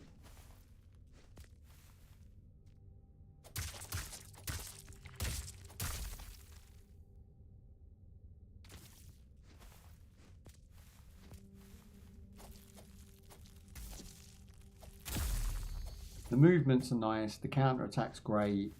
The attack feels impactful. The game runs really smooth. It's tricky, but not so much that you're going to get oofed. Really good. Again, it's not the first of its kind. There is obviously a previous game, but it's not the first in the genre. There's loads of these sort of Metroidvania style games that have as much as this one going on. But this one's just like really addictive. I could play this for hours. Okay, let's try our hand, look. Ooh. So you can, and it basically replaces one if you're holding one, or if you haven't got one, it will just put it in your inventory.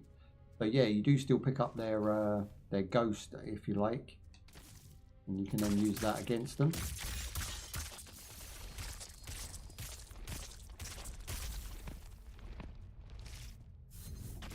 There you go, I'll grab that one.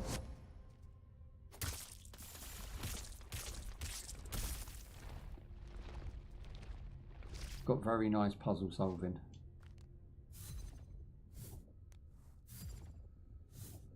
I can't grab off of a ladder. Maybe I can grab from here. No, there's a ball there that I want. I don't dare get it. That looks like death, right? But it looks cool. Okay, let's try it. There's got to be a better way.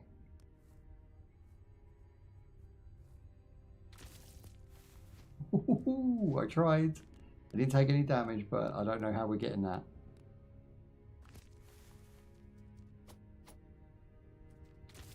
It's just a wall.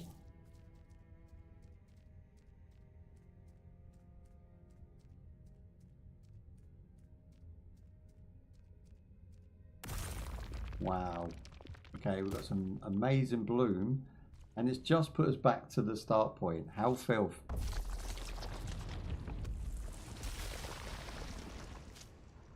That's great. That animation there is great. Whoever thought of that, you're a genius. Okay, so now we do actually have some upgrades that we can mess around with. We've got some molds, and we've got growth. Now we're at 240, so we can go for strength growth. One of those. Confirm. I think that's locked in now. Now we're a little bit stronger.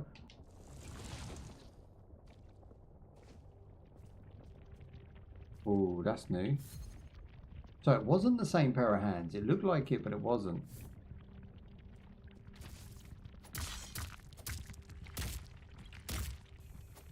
Oh, okay, it's opened. That was sick. Breaking the breath ward stuns the enemy, letting you grasp them. Oh, nice. I feel like all I've said about this game is nice. It is that good. Why are we releasing this thing? This thing looks like it needs to be trapped.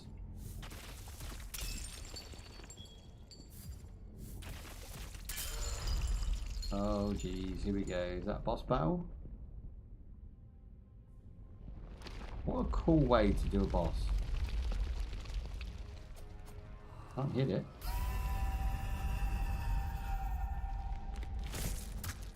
Get some, get some.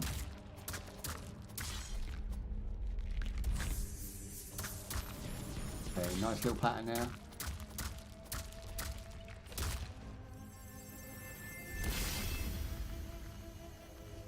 Coming right for us.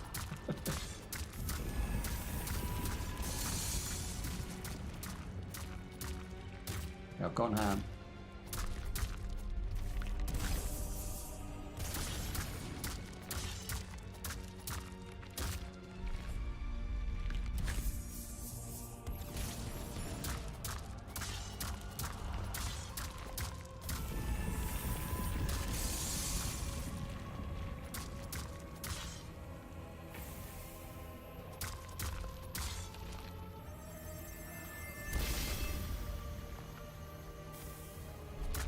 His movements are wicked. Bosh, bosh.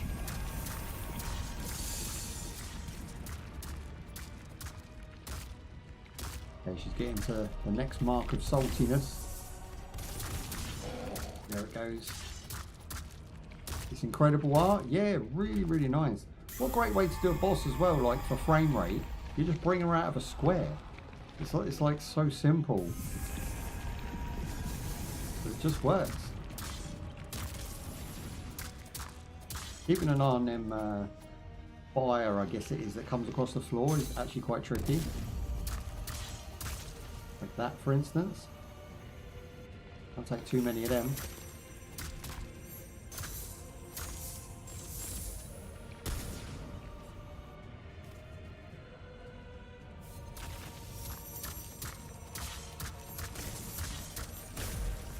Jeez. She can two-shot us. Mother. Trying to keep it PG-13. That came out of nowhere again, didn't it? And once she gets to just over 2 bars of damage, you can then two-shot us if we're not careful. And you can't move either. Not in the position I was in. I could have maybe dashed, but I didn't see it coming.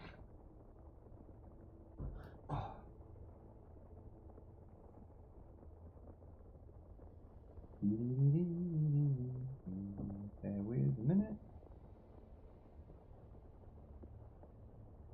Get round the chat that way. Sweet.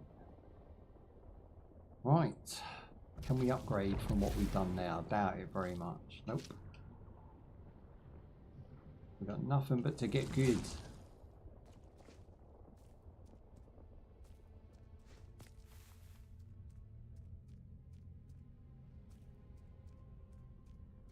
I like the fact it's just round the corner. Don't have to go too far. Ooh, dirty first hit.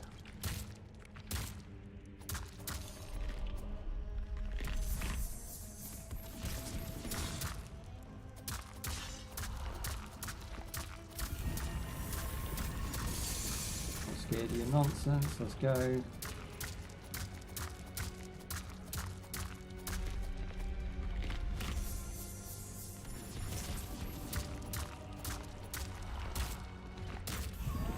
I think the trick to it is not to let up. You just have to go real ham, real quick. Big damage as much as possible.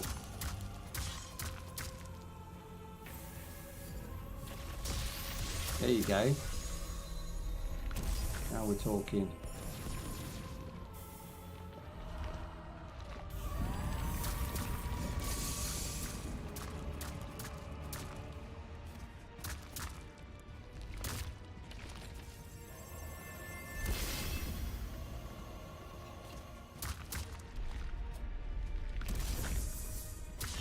I think that worked. Hard to avoid her nonsense.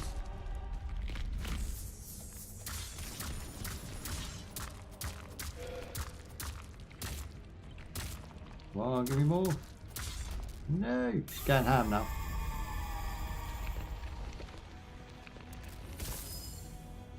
Hey.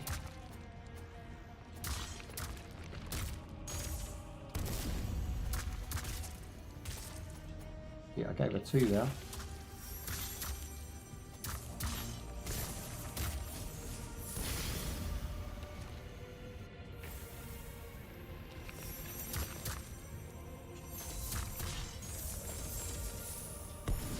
Ooh. My eyes are boss-eyed with this one, boys.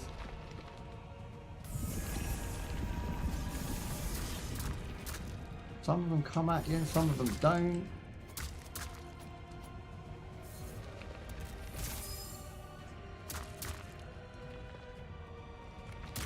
Okay, big damage there. This is the second one. We'll take it. Going for the combo.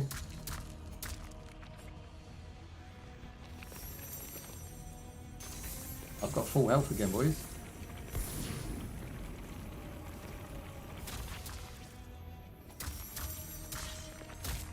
This is the one, this is the one. Oh. Can't grab it from that far. In your face, big disgrace. Oh, deal with it. Oh! Not bad, not bad.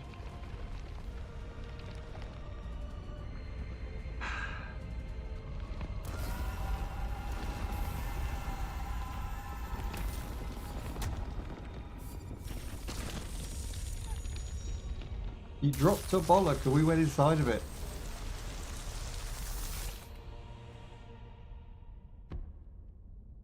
Okay, we've got force. Use the force.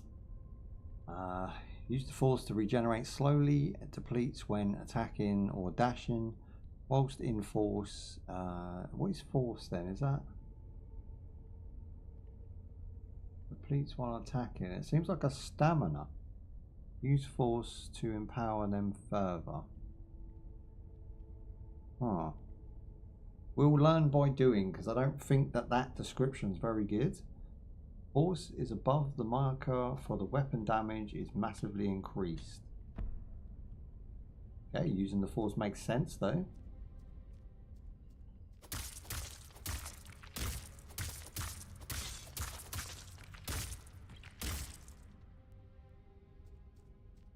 Is it right trigger? No. I don't know where the force is. Do we have to equip it? What is that now? Oh, it's a mace. Okay, let's switch the hammer for the mace. And switch weapon with right button.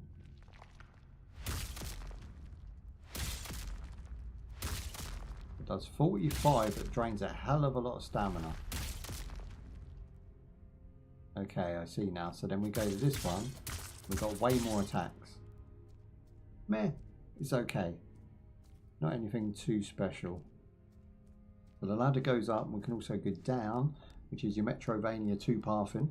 I'm going to go up and see what's about, because I don't want to miss anything.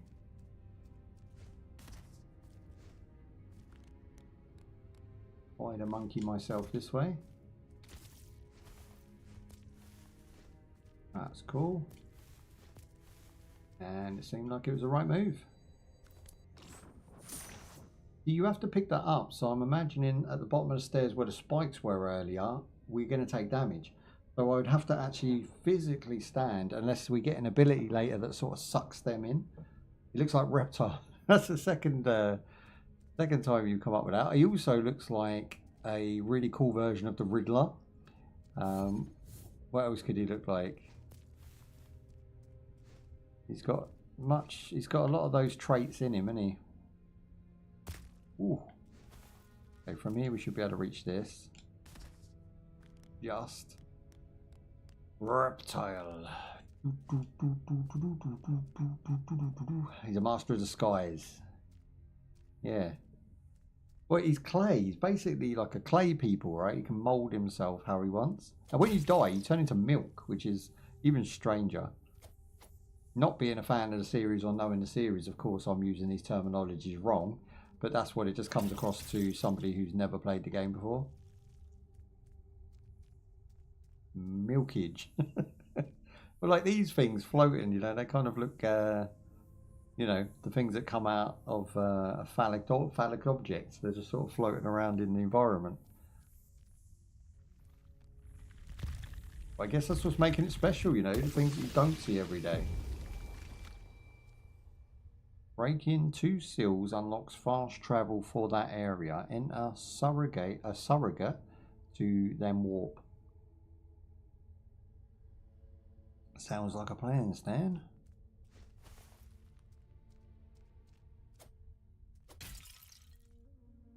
Okay, we've got this dude up here. Yeah, I saw that coming. Bust him up. I've got new Pere found. Do we have to equip Peres? That can't be right.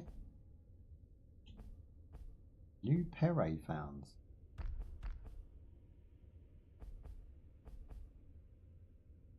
What in the... Ah, these are the bosses we beat. Ah, cool. So, bound shell, great prey. The shell of a fray.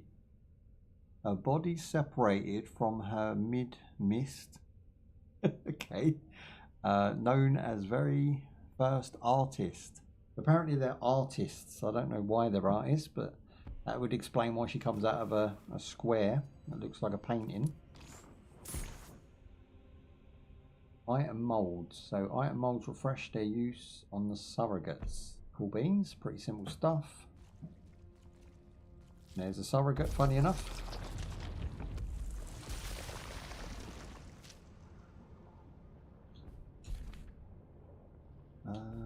Homing droplet. This is a special ability of some sort.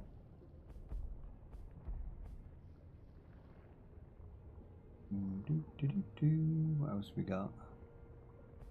More growth. I do like a bit of growth. We got diverging. We've got pliability. What's pliability? Increased damage for pliability scaling weapons, traits, and molds. Well, I don't know what it is. I'm going to go ahead and say we probably need it. There we go. Locked in. And again, my plan would be at this point to walk back to the beginning of the game and just work my way back through it. That's what I would do as a sensible player. But being that we're trying to see as much of the game as possible for the next 30 minutes of this set, I'm just going to continue on. I don't want to spoil too much, so I won't show you everything, but I will show you the core mechanics, the gameplay, the things that you can expect to see and do. Homing droplets 2 out of 6. They're not overly necessary, those things. They're basically like picking up bullets for a gun. I've got now 2 of those I can use. They're probably pretty epic. We will use them, you know, when we get to a tough boss or something.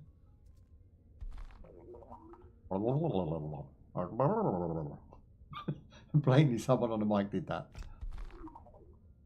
Relative, family, what a lovely shape you have taken. We are jealous. Aid us in becoming as you have. We welcome a reference. That's like people ask me when I was Illuminati or not, or whether I've made some sort of pact with somebody. I mean, that's madness. It's like, just because someone starts getting ahead, do you know what I mean? Or, you know, standing on other crabs' shoulders, the other crabs are like, no, come back down here, tell me your secrets. There's no secret, you just got to work hard, you know what I mean? Like, the more hours you put in, the more things you do, and as long as you put yourself on a path to your goal, you will eventually get there. You just have to put in the years. It's not months, it's not days, it's years. And if you're very clever, you can probably do it in about 2 years, which is a lot quicker than I ever did it. Just saying. It's like you got no one to blame but yourselves. You know what I mean? And those who didn't believe, I achieve. Why you don't believe, I achieve.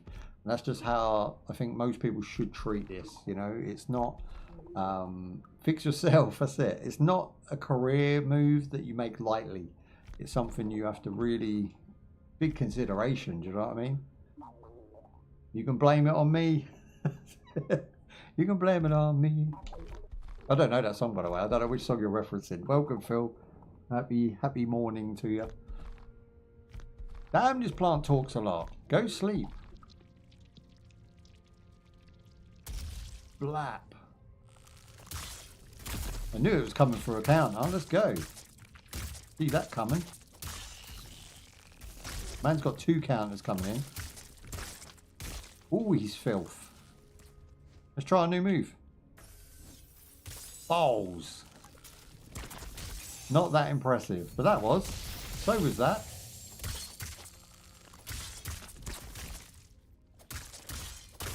Get some. What is that? Ooh. Hunt pigment collected. There's too much going on in this game in the first hour. There's a lot to take in. I hope you are good. You as well. Have friends. Hey. You're coming into the M, Phil. Where you been? This is a late morning start for you. I said to Bubs last night, I'm going to put you on the payroll. I said in a few years, we'll put Phil on the payroll, and then he can sit around doing nothing with his savings and earn money whilst you chill with us. Because you bring a lot of conversation. Yesterday, you brought a lot of retro conversations up that actually got used in a clip yesterday, which is like, if you're going to be part of a team and you're going to start, like, you know, helping me get content, then I might as well start putting you on payroll, like, you know, X amount for a week's, and then you just sit with me all the way through. Do you know what I mean? So, like, you're here anyway. It's like, I just feel like you're part of the team. You've been around for so many years that I can't even discredit the fact that, clip me, motherfuckers, that's it. I mean, you are part of the team. Right, okay, I'm just going to fire this off because I can. Okay, it works really well against generic enemies. Ah, damn it. Get some. Whoa, where was that? Did you see that? I didn't even see it. Have some. There you go. This game's very good at making you feel like a badass. I think I could zip that. I'm going to try. Here we go. Oh, you can take the hit. You know what I mean? It's worth taking the hit. I don't think I'll get back because I need to jump at the very last moment. So I don't know where I'm going from here. Maybe jump and dash across there. There you go. Gosh. All them things that you get out of the enemies are basically leveling us up as well. So no big deal. He took a nice chunk of change of us. Zip move. Found a heated area. Give me shiny things. Whoa, okay, this thing keeps on coming. What's going on?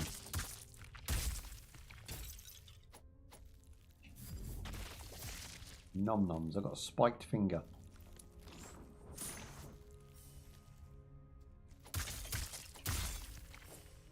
Happy days. They're hiding enemies behind objects, which is a little bit dirty. EDS all day long? Always. Oh, shit. Here we go. I put the spike there and he lashed into it. That's right. That's what you get for messing with me, bro. You get spikes in your back, Jack. Exactly. Clip me, motherfuckers. Well, like I say, it just got used because I sort of scanned the first 8 clips and just put them together. And that's basically how I make a clip. That's like a little preview of what we did. And you managed to get in there with the Gremlins comment, which we're going to play, by the way. I'm actually going to look into that on my holiday in a couple of weeks. How to get Retro to actually run on OBS and legally do it. You know, I might have to buy the game from somewhere. I'm not sure, but I don't think Gremlins 2 from the NES days ever got put on a compilation that I know of. If anyone can help with that, that'd be awesome. I can't wait till we play Gremlins. Yeah, I mean, I'll post it up on Discord. I'm assuming you have Discord now. But if not, I don't know how you'll hear about it. It's basically where I post all of our upcoming events. You're going to be part of the team, you've got to get Discord, bro. I'm looking for an alternative because obviously Discord's not the greatest thing in the world. Boom. But it does seem to be where everybody's comfortable using at the minute. It's a popular platform.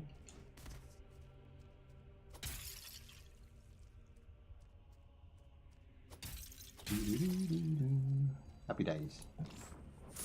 Yeah, I'm looking forward to it. Anything retro. And last night I played, let me just pause this a minute.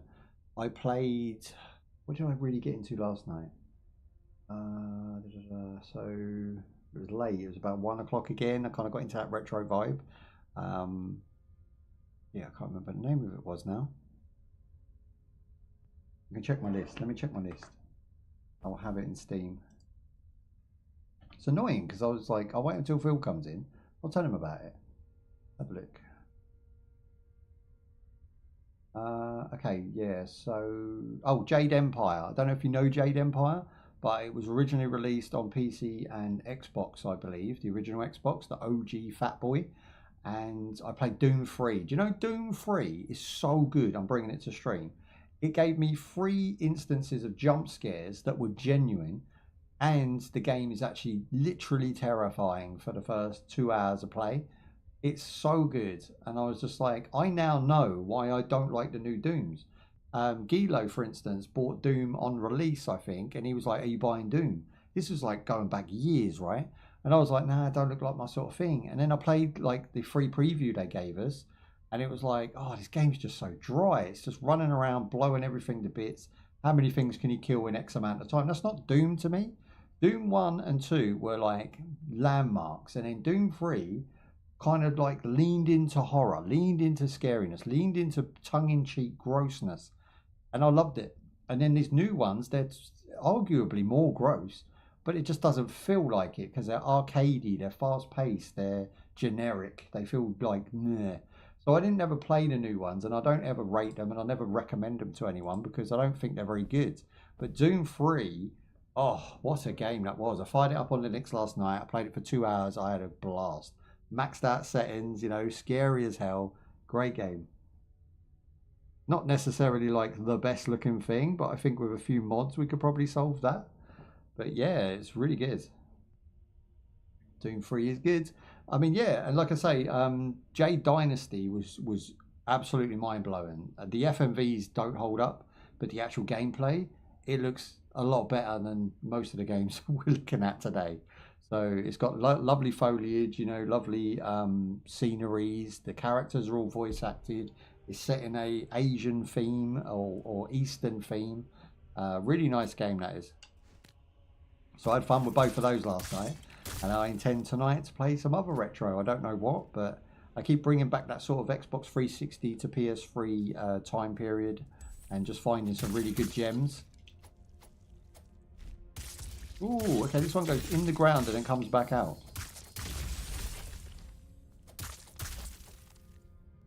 Sneaky.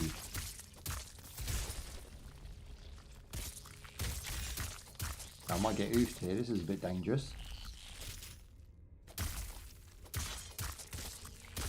Oh, get it, get it, get it. There it is.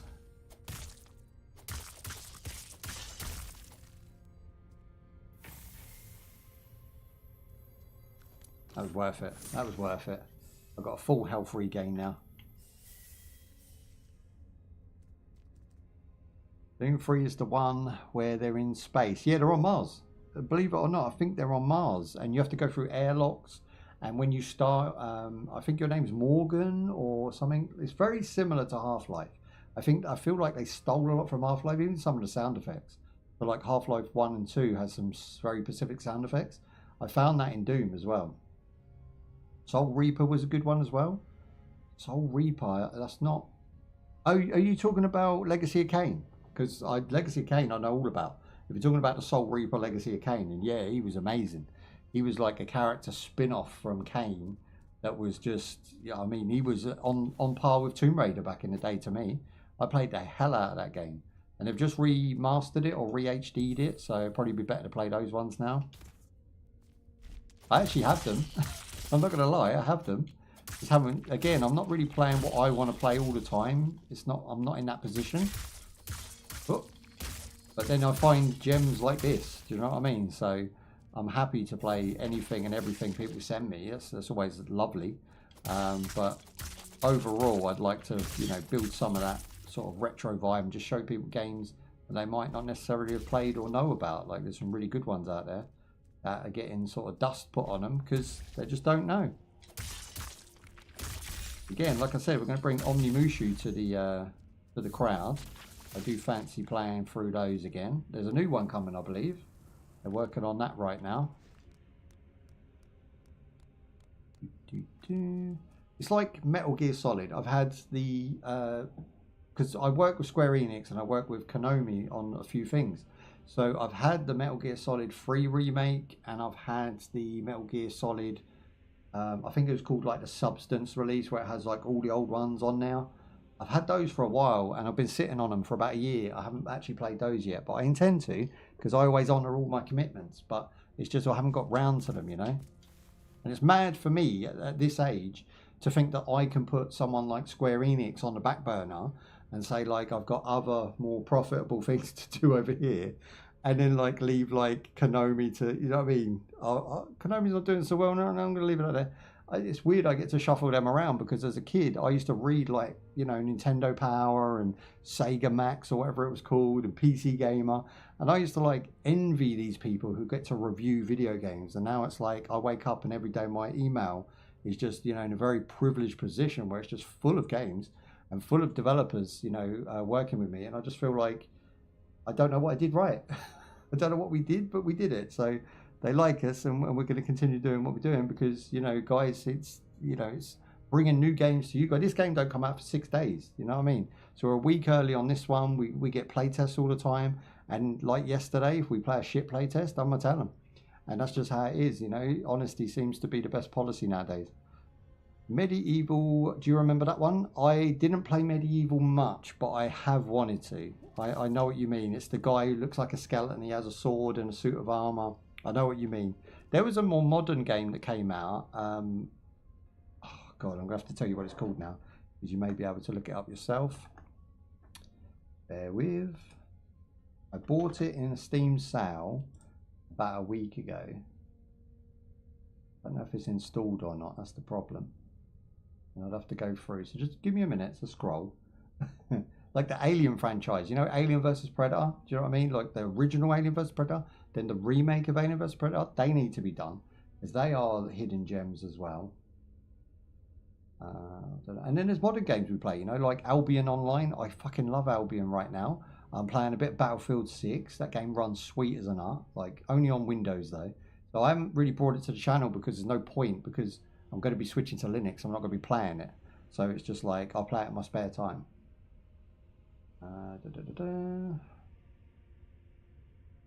I'm never going to find this now, am I? It's one game in a sea of thousands. Okay, I can't find it. I will, when I find the name, I will try and remember this conversation because it's worth me taking a look for you, Phil. It's basically a remake of Medieval, but with, it's like a game that's a love letter to retro. So it sort of starts off as a Game Boy, and then you end up going like PS1, PS2, and the graphics get better as you go through the game. And you're just a guy with a sword. It's like a dungeon crawler. And again, it just looked really interesting, something I would play. So I've sort of picked it up for future opportunities because you obviously, you know, trying to squeeze things in at the minute is mad. What? These guys could end me if I'm not careful, so I'm going to have to be really quick with my counter attacks. The big guy at the back's lethal. There it is. Popped into milk. Oh, that's the one. Yeah, I mean, if you recommend it, I'll play it. Do you know what I mean? Do you remember Bully? Did you ever play Bully? I think it was named something really ridiculous due to some sort of like parents moaning. But Bully was a great game back in the day. Really, really good.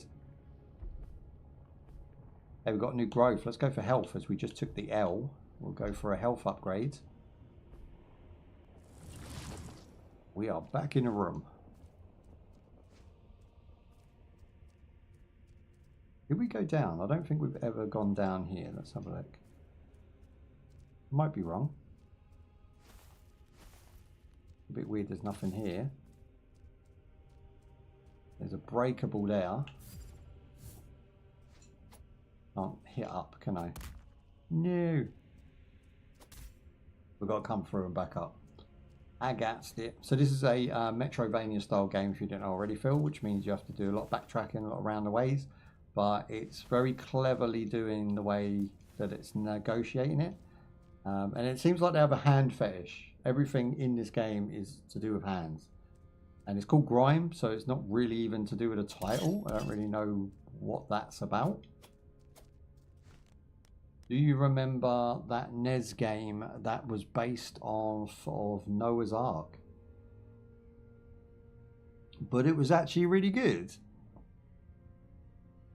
I remember there being a game that was like it was like a half rent copy. It wasn't a real Nintendo release. It wasn't licensed by them, and that was called Noah's Ark. I don't know if that's the same, but it wasn't really good.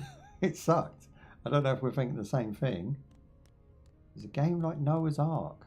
You'd have to Google it and try and find it because I don't know what you would be referring to there.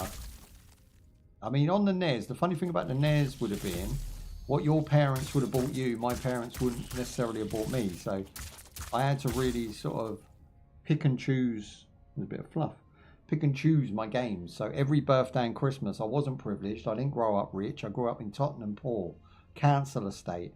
So I had to pick and choose games. You know, I had friends that had working parents that would, and my parents did work, but they didn't make a lot of money, and they damn sure didn't treat me to a lot of stuff. So birthday and Christmas, I would have one game or maybe two games to pick from, and then toys as well. So what I would do is normally go for something like Gremlins 2, something recognizable. I stupidly bought RoboCop, the NES game, and actually played the hell out of that. I'd look in the magazine, I'd find a game that was like, oh, that looks good. You know, Teenage Mutant Ninja Turtles fucking sucks on the NES, but I bought it because it's Teenage Mutant Ninja Turtles. You got to have it, right? Again, it's that whole E.T. on Atari scenario. All kids want it, regardless, because they know no better. So the parents pay the money for the kids, and the kids are not happy with it, but they don't say nothing because it's the only game they got. Yeah, until Blockbuster really took off for me when I was a teenager, I didn't really play a lot of video games. I only had what I could buy. So I probably had, like, say, 40 games on the NES, and about, at the time, 20 games on the Mega Drive, and then Blockbuster was big then. So I would rent either every other weekend if I could, and that's where I played a lot of my video games, and that's where I know a lot of these titles from, because I was more of a Mega Drive Genesis than I was a SNES or a NES. But I had the NES, so I had like Duck Hunt and Mario and all of the classics. But there is some on the NES I didn't have because I wasn't that into it. I was waiting for the Mega Drive because I already had my peepers on that about 3 years before that came out. Which is kind of what I do now. I kind of plan ahead for the future in my video games. You know, I buy stuff that's going to last, and I try and weed out the crap for the good games, right? Gosh, a bit of that action. The game cartridge was black instead of grey. It's probably, I think you're talking about a illegal copy. I think you're talking about something that was only American based, and it was a religious game called Noah's Ark. I'm pretty sure it's called that, and it was about collecting animals on the stage without getting oofed by other animals, and you had to like put them either in an ark or at the end of the stage in some sort of box. And I think that was the aim of it from my memory, but again, I've only ever seen pictures in a magazine. I've never actually played it. That's a very random one to bring up. Not a classic at all. Not in the UK anyway. Oh yeah, you want some? Filth. You know what? I could probably cheese this. Look.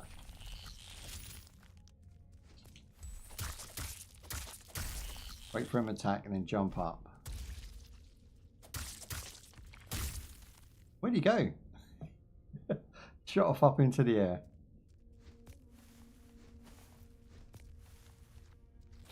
Oh, didn't see you there. This is the trick with this. I mean, they really do throw these little annoyances in. You cannot run this game quickly because you just get caught out. Little sort of bugs and stuff that fit in with the scenery.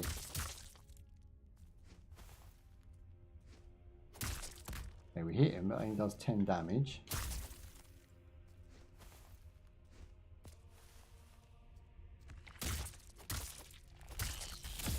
Not today. I love a counter. Counters are awesome. Best thing to put in video games in the last 10 years.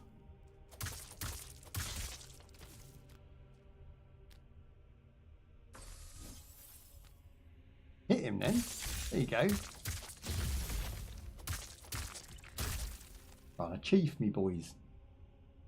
Oh, yeah, I poked Bubs and I was like, look at this. This game is like 20 years old, and it was Jade Empire from the original Xbox and PC back in the day. It's not had any updates or anything, and it still runs sweet as a nut. And I was just like blown away by Doom 3 and Jade Empire, the way that they played and how nice they were to look at and how well written the characters were and how engaging the gameplay was. I was just like, fuck me. Like, I don't think, if you're going back 20 years and playing a game that's absolutely amazing, and even going back 30, 40 years and playing a game that's nostalgically and critically acclaimed great, like Sonic 1, 2 and 3, Super Mario Bros. World, you know, you go back and play one of them, you're going to have a blast either way. You might not really stick with it, you might just throw it on for an hour, but they are critically acclaimed as great. But I think the great games came from Xbox and PS1, PS2 and Xbox 3, PS2, sorry, I got that wrong, didn't I? So it's PS1 and Xbox and Xbox 360 and PS3. I believe they are the main consoles that changed and shaped video games forever. And some of them have like core elements, but they're not quite finished. And then you sort of have improvements over years that give you like Call of Duty 6 and stuff. But like still on the baseline, they're great. And I think those consoles pioneered video gaming and pushed it into this like stratosphere where absolutely everybody plays video games, everybody loves video games. But I think now we hit a wall where if a game 20 years ago looks just as sharp and clean and nice with better voice actors and better storytelling, then we're in a problem, because I don't know where you're getting your talent from, but they're not talented. And you need to start utilizing maybe people like myself who play all of those retro games and can bring some of those elements into today with a modern spin, because it's only AAAs that seem to be struggling. These guys are doing great. This game's absolutely amazing. I can recommend it to you now. 6 days time, you know, go wishlist it and follow it. It's quality. But the AAA market is dead. I don't know what they've done. I don't know how they went wrong. I mean, it seems like a corporate thing, but I'm not getting into that. It just seems like they have no storytellers, no good script writers, no talented modelers, no one with any creative bone in their body. And either that or they're not allowing the room and time it takes to build something special. They don't understand. If you build something special, remember Conquer? Conquer used to be like amazing. They spoiled Conquer. They spoiled Star Wars. They're spoiling Star Trek, which is really annoying me. They just keep on spoiling things. And it's like, if you just keep doing that and then you wonder why no one watches it, no one plays it, no one wants it, it's very obvious to people like myself. I don't know why, but it just is. It's blatantly obvious where you went wrong. And it could have been ironed out in the pre-production stage rather than letting it go right out to Netflix or the Steam market or whatever it is and just getting absolutely shat on. I don't know how they are not seeing the error of their ways. So I'm going to put that out there because people are going to watch this and they're going to, like, you know what I mean? If they're in the industry, it's either going to, if it makes you mad, you're the responsible. If what I say offends anybody that watches, they are the people responsible, whether it's the consumer style of person or the person creating those types of content for people, which, you know, it's not really for people, it's for them. And then people don't want to play it. Shocker. If I made a game that was just for me, I would assume it would only be people like me that would play it, right? You don't make a game for that. You make a game for the masses. You know, Gears of War was never just made for a certain demographic. It obviously caters to one. Oh, that's like saying, though, FIFA football is only made for blokes who drink beer. It's not. It's made for women to play as well, but you just find that there's less women gamers. There's less demographics that would play a football game, you know, as over a basketball game or a rugby game or a Asian beat 'em up. You know, it's just not gonna happen. You can't corner every market in one idea or one game. Did you ever play Star Trek on the Nintendo? Was it a classic? I don't know. I don't think I ever did. I play Star Trek Online. I don't know if you know about this. It's a PC game. I can bring it to the stream, obviously. Star Trek Online is really good. I think it's underrated as an MMO. It's great. Still has updates today, and it's about 20 years old again. Maybe that's a bit overshooting. I think it's about 15, 10, 15. Whoop. Lap. Did you see it? Things blow up nice in this game. Now we've got Ivan Ooze's layer. It's time to bring the ooze. Hang on a minute, hang on, I've got to go back. Ghostbusters 2. This is what happens if the Ghostbusters don't exist. It gets out of control. They did try and tell the mayor. You know, they did try and tell him.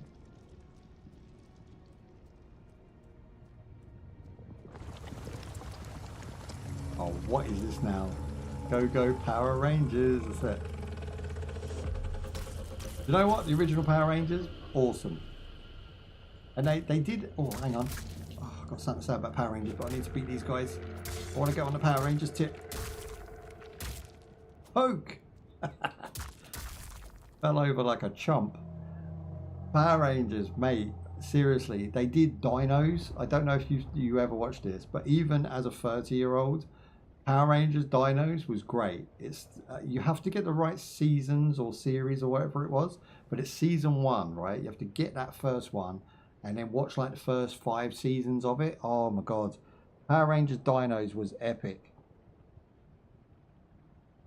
I actually rate it higher than I do the original Power Rangers we grew up with, although, you know, there's certain characters in that were awesome. I think Power Rangers Dinos is just way more, because it's got that HD look and it's got like more sort of intricate models for the enemies and stuff. I think that's a really great show. I just really, as an adult, I'm a little bit ashamed to say that Power Rangers Dinos was a thing, but it definitely is. I obviously shouldn't be watching it at 30, but I did. And I don't regret it. Boom, there we go, grayscaled. We don't have enough for an upgrade, and we haven't really picked up any weapons, but the map's cool. Like, you can actually look around the whole thing. You can toggle the layers, you can zoom in and out. Zoom, zoom, zoom. How do we zoom? Is this one? There you go. Look at all this missed opportunity down here. What's going on here? Why is it grey? Maybe it's just the colour of that area. Alright, let's see if we can get to this boss and maybe complete one more boss before we leave, because I don't want to do spoilers. These guys have respawned. Happy days, nice and easy.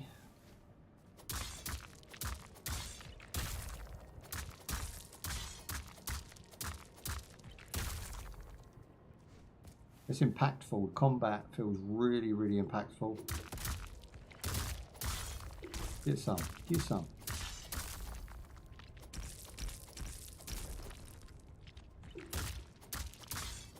Yeah, you can interrupt their attack with a heavy hit. There you go in with a combo, finish them off. No worries. Oh, look, there's a thing up there. How do I get that? Day. Cannot reach. I'm legally short. Bros.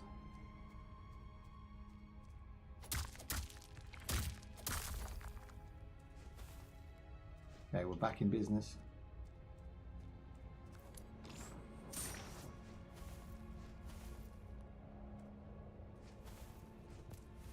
I don't know if I'm supposed to go up here, but obviously we can, so I will.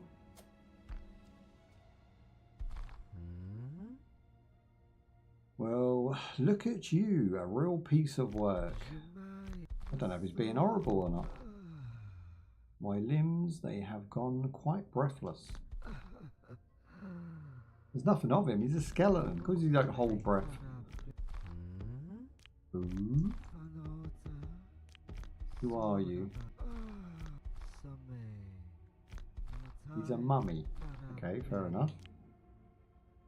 I tire of this. Food shouldn't talk this much.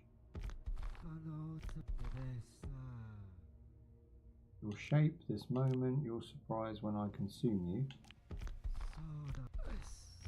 I'm trying to be nice, but like it doesn't seem like it's... We're going to eat him anyway. We absorbed him into milk.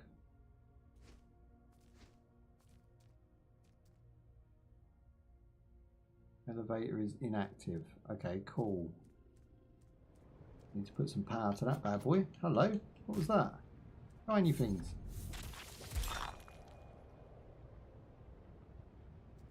We've got a blood root.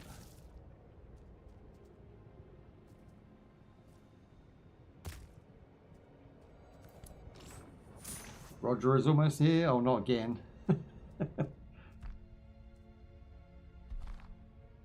I do still have Tekken 8 obviously installed and ready to go. It'd be nice to go back to some fighting stuff maybe for the end of the summer. Like you say, if Roger comes out, I might have to give him a try. Or at least fight ya. I've got my new girl I've been training in Tekken. So I don't know her name off by heart yet, but we did a video on it. I'm going to definitely try to get her up to at least bottom tier Asuka, and then I'll fight her. You haven't played Tekken in a bit? That's it. We need to like get back on the training. I'll maybe do it over the summer. It's weird because there's not that many game releases that are interesting me for the next couple of months. There's some good ones, of course, but they're very few and far between. So I've avoided a lot of the trash, a lot of the slop, a lot of the stuff that just don't, you know, I get given the code, but I'm just like, I ain't playing that. So I'm trying to really be very picky about the time that I allocate to certain things, because a lot of people rely on me now to give them at least a further look at something. So I'm trying to just give them what they want. I'm trying to do the games that people would want to buy and play, not so much the low tier ones that are only going to sell like a few thousand copies. There's no point in playing those because they don't do well on the channel, and they don't really, I can't increase their sales massively with my viewer audience. So you're talking around sort of anything from 5,000 to 7,000 eyeballs on your video. Do you know what I mean? And if they're shorts, then you can probably triple that. So I would say that that's not enough to bring a small game to life. So one day it will be, hopefully, fingers crossed. But at the moment, I'm concentrating on the bigger games that already have an audience that we can then maybe bring some fun content to, because they're bored of what they've been watching. You know, they've already maxed out all of the Rust content, but now they need someone new to bring a new sort of, you know, angle to it. So that's what I'm trying to do. A lot more Daisy, a lot more Tekken, a lot more Street Fighter. We'll do some King of Fighters as well, and then we'll do some Race and Rig, and I've got some horror games planned for Halloween. Obviously we do cosplay. So if you're around for all of that, I mean, I'm probably going to be very active all the way through till next March, I would say. Of course, I keep shooting myself in the foot because my mum is ill and I need to go visit her, so I've got to take a couple of weeks off to like process and do all that. And then it's like, well, while I'm doing that, I'm pumping videos out. So to you guys, I'm not live, but I have still got content that I'm putting out. So you just have to soak up that content, that lovely content, nom-noms, and then wait for me to come back. You know, it shouldn't be too long. But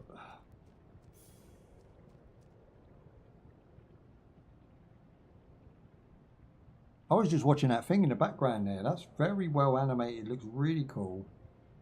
Gives a bit more life to the environment. Oh, that's dirt. Did you see what they do? They lay spikes and hit you at the same time. I'm going to have a piece of that.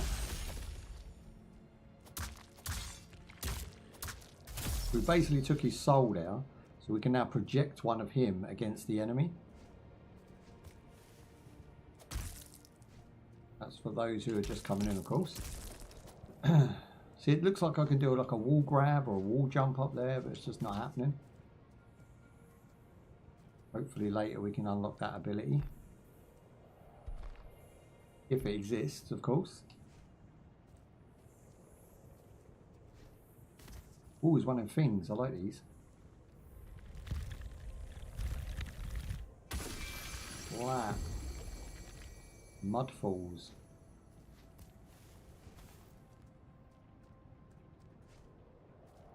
Okay, this is new. A hand? Nope.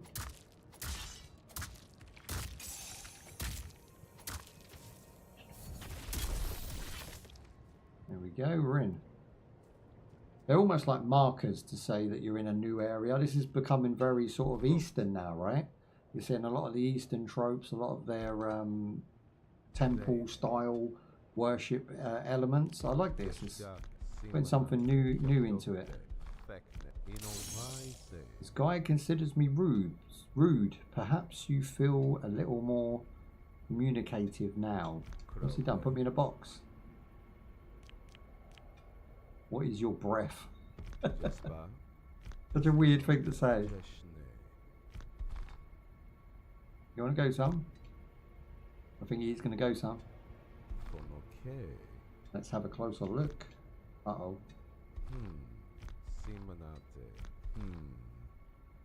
A good artist isn't something most smifed we're fortunate enough to have.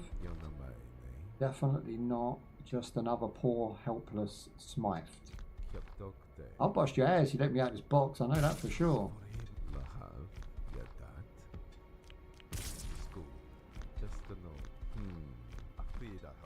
I think these choices might make a difference to this guy's reaction. Try to break out, I'll rip you apart. I was just born. I don't know anything. I'll go with number one. Gonna go with just born. Oh, my man's missus has shown up. His name's Manziel and her name's Ver. They used me as bait. Restrain yourself, it's too early. Let's do that.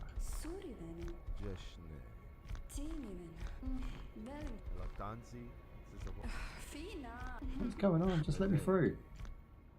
Okay, he's had to let me go. And he disappeared into sprinkles and sparkles, and we learned very little about this man and his things. I'm guessing we go through there. Nice. Now we're in his house, essentially.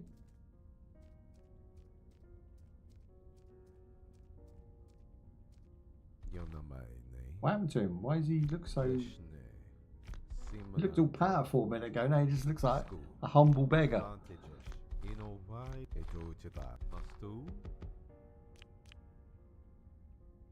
You want this over with? Skip the conversation. I think so.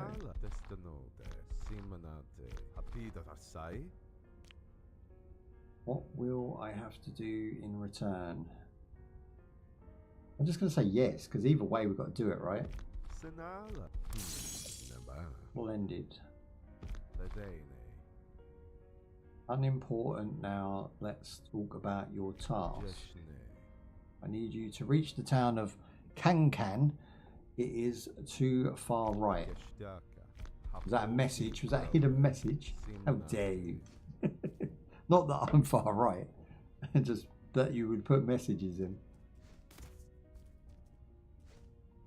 Too far right. So I'm just guessing he's like talking about the right side of the screen, but I'm not sure. Ooh. Have I another little secret? Happy days.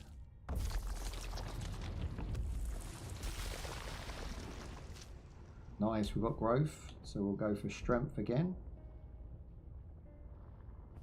You going political on me, motherfucker? Nah, never, because it hurts business. You can't talk you can't talk politics. You can't talk state of the world affairs, as in, i.e., how it all is, and you can't talk about racial issues. Unfortunately, all those three are off the table. I can say like a certain person did a disgusting thing, or a certain government official did some decision that sucks. I can talk about the state of the VPN thing. But like I can't address each thing personally because it's not in my interest. It's not.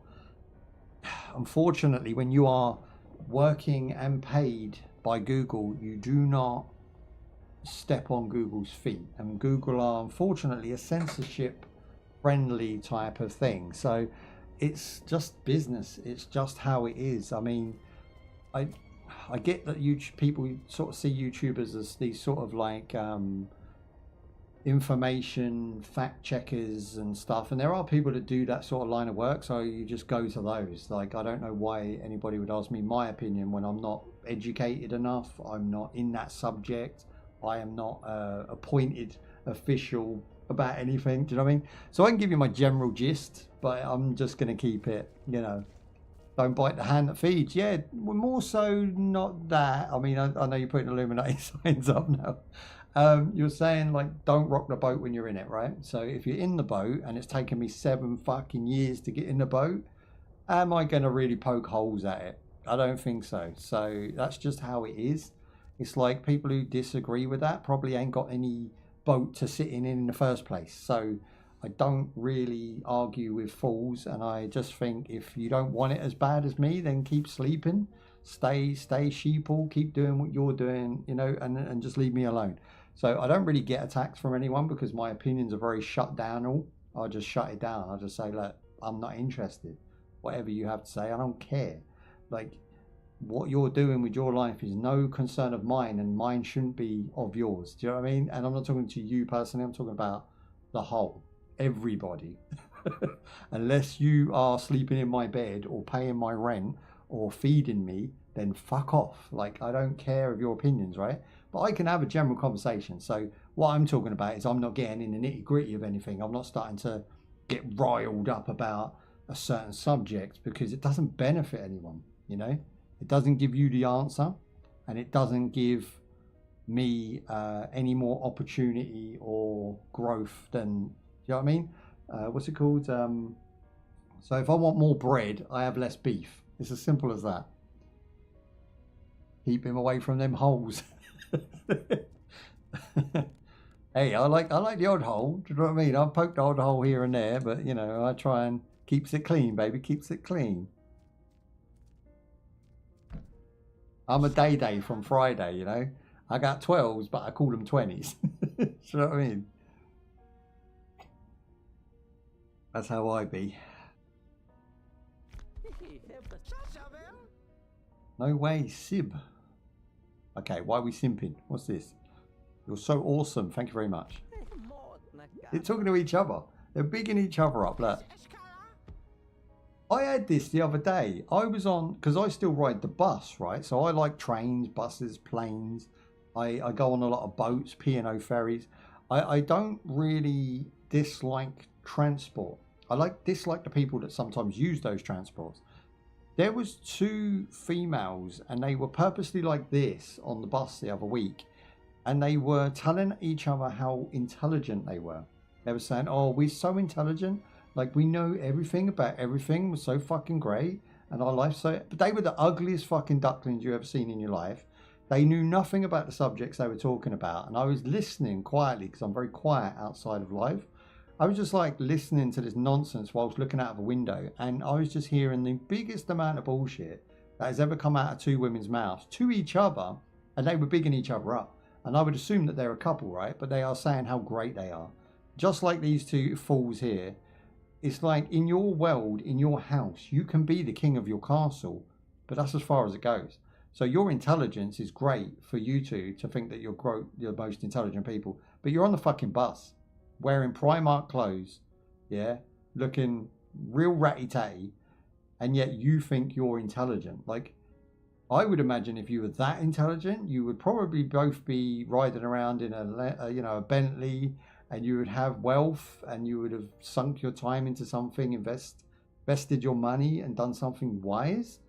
But no, these two silly bitches on a bus thought that they were the most intelligent thing going, surrounded by idiots and fools, in a world that sees them as an idiot and a fool, which blew my mind. The arrogance of these people. Do you know what I mean? I don't see myself as any better as anyone else, and I'm very much poor-minded. So I keep myself grounded by where I came from, who I am. And money doesn't change you, it just makes you more enabled. So I think riding a bus or a train is still within my grasp, whether I can afford taxis or Ubers or whatever else anybody wants to do. I don't want to drive, I don't want to buy cars, I don't want to have a lot of goods. I want to be able to move at any time. I want financial freedom. And I think that's what makes me feel, like comfortable. But these people were saying how intelligent they were, and all they were doing were, shopping at Primark. They had Primark bags, and they had like clothes that weren't worth my trainers. And it's like, how are you intelligent? How are you two bigging each other up and feeling so great about your lives? Which is fine, they can. But like, you've got to bring yourself down in reality at some point. You got to look in the mirror and say, like, we think we're intelligent, but we can't afford the rent this week, or we can't pay the bills, or our dogs are ill and we can't get a Medicaid or medical care. And like, there's certain things that are going to stop you feeling like that eventually, and it's going to crush you if that's the opinion you have. If I thought I was the best thing since sliced bread, and then someone says something opposite, that would cut me to the core. But I don't, so I won't. Do you know what I mean? It's like, you can try and offend me, but I'm very good at taking criticism because I'm good at looking in and out. Whereas these people just look out. They just look at what they want to be, project what they think they are, and they become these polystyrene people who wear shells, kind of like this game. The people in this game wear shells. They are not... I don't look like this. I'm actually just a grey, boring, very boring person underneath that surface. But the surface tells you I'm not.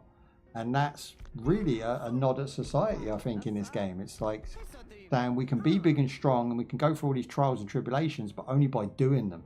You have to earn respect, right? You don't just get it. You don't come out of college at 17 and just, the world's got to respect your dumb ass because you sprayed your hair pink and you think you've got some opinions that are right. You think they're right. Other people might disagree, and they're allowed that opinion.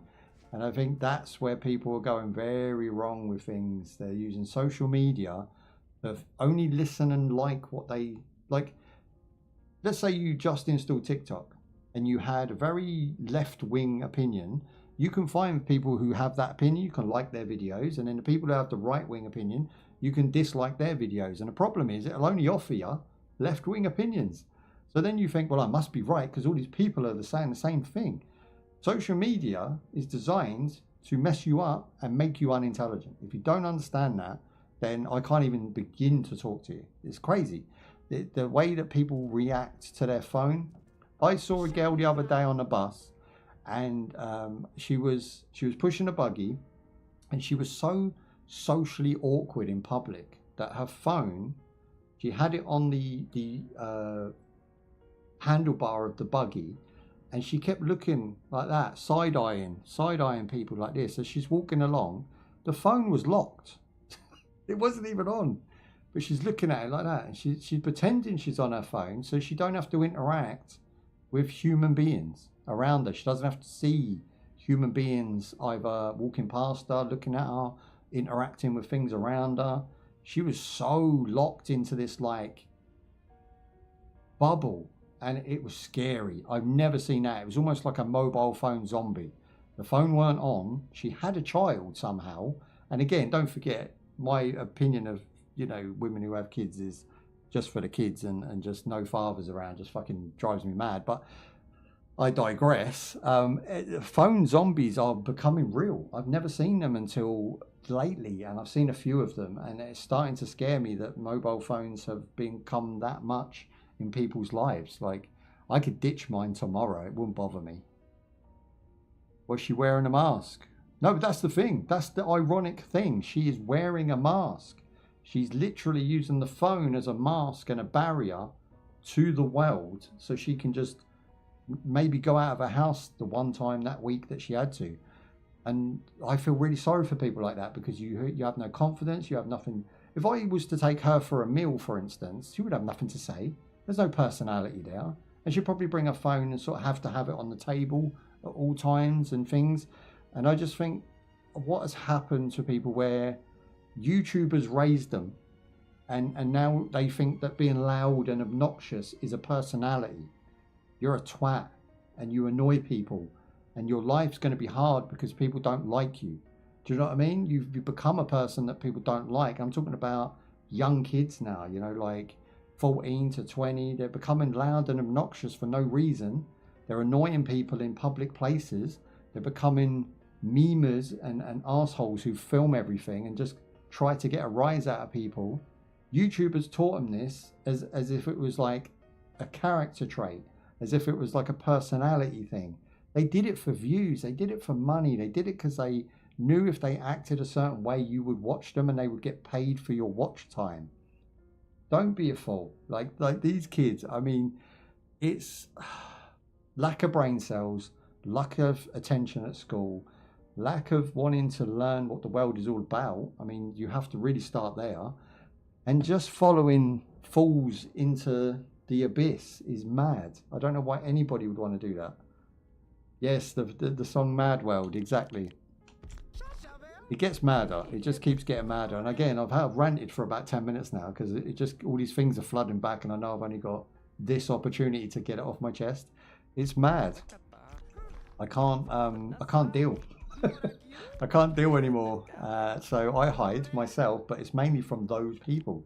And I think that's really what they always wanted. It's like, we want intelligent people to not be able to say what they want to say and hide away. And then we want the actual people who feel like they're privileged and intelligent to run riot. And then we want all of the peasants and paupers to loot, steal and kill, because it just makes everybody else scared. And then this whole dysfunctional ball happens where we don't even notice. I mean, I do, because I take notice of it, but like a lot of people don't notice the intricacies of how society is degrading itself and being run. So for instance, Corona for me was just an opportunity to put 5G towers up without having to get people's opinions and votes in that area. Because originally when that was passed, they wanted people to have the option to choose whether we have a 5G tower or not. Now I drive around and I see them on top of flats. I see them on top of apartments. I see big ones in the middle of every fucking town and city you go to. And they are just bad for your health. And yet they just put them up because everyone was on lockdown. And during lockdown, apparently the rule was no one can come out of their house to vote or to put an opinion across at court. So we're just going to pass the law because no one rejected it. That's dirty tactics. And whether that's true or not, you can be the judge of that. But we didn't have 5G towers until Corona. And we didn't have small businesses shutting down and people not being able to support themselves financially and having to rely on governments until Corona. So there's that. Again, it's a conspiracy theory, it's a load of bollocks, and you can discredit it with tinfoil hat if you want, but it's still lookable. You can look it up and you can find facts. It's true, it's all true. Again, yeah. But what do I know? You know, I'm just trying to get an invite to floor 13. I'm just trying to get in the door, do you know what I mean? If you don't know what that is, I can't even begin to go into that because I don't think I'm allowed to. Down we go.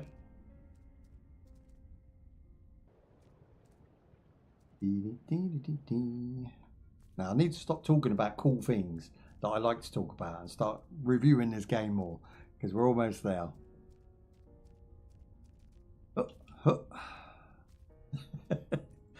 you know what it is, right? Like, it's...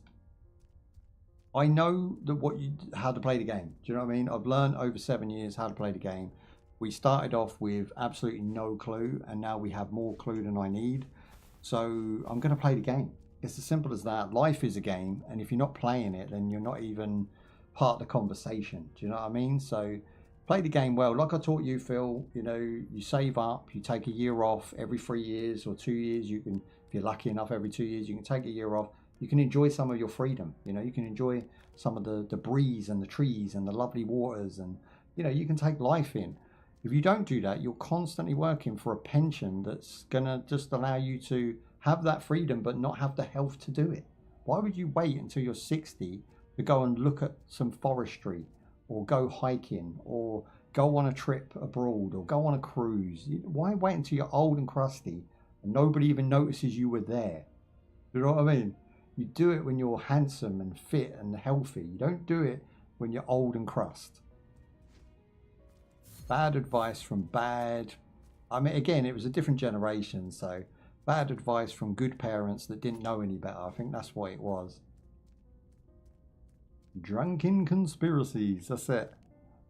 Definitely.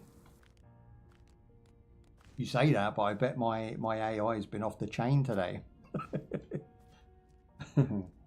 See, this is the thing, right? So Google are very clever. They built this AI system that listens to every word you say and everything you do, and it's very clever. It's able to put me into 5 different languages across God knows how many countries. It can depict if somebody uses my face on other footage. It will tell me if I'm being used on another channel and do I want to copyright strike them without me doing anything. It protects me from violence and hate speech. You know, if somebody wants to say something horrible to me, it'll actually detect those words and sort of put them away. I don't even get to see those. I can only see them if I really go into my analytics and look. And I find that the AI is very useful when it comes to a company like Google, but I don't really see beyond that. I don't see why it's useful to people. I think it's more disruptive and probably cancerous to our lives, but to Google it's very useful. So me being part of that Google machine, I kind of get the benefits of it. But it's also recording you at all times, knowing exactly what you're saying, what you're doing.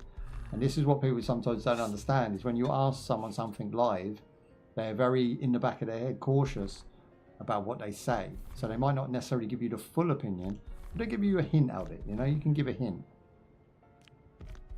Does it protect you from this? Well, I don't know. It depends, you know. I'm kind of beyond that ever touching me, so I'm kind of good. Goldhead. He's literally just called Goldhead, this guy. What an awesome character he is. Say what you see. Say what you see. I can't leave any of these barriers right now. Are we there yet?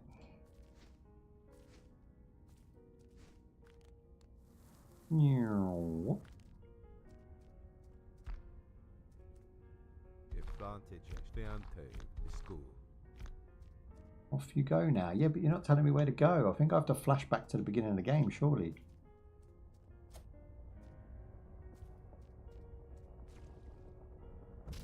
Let's try and see if we can zip back to the beginning.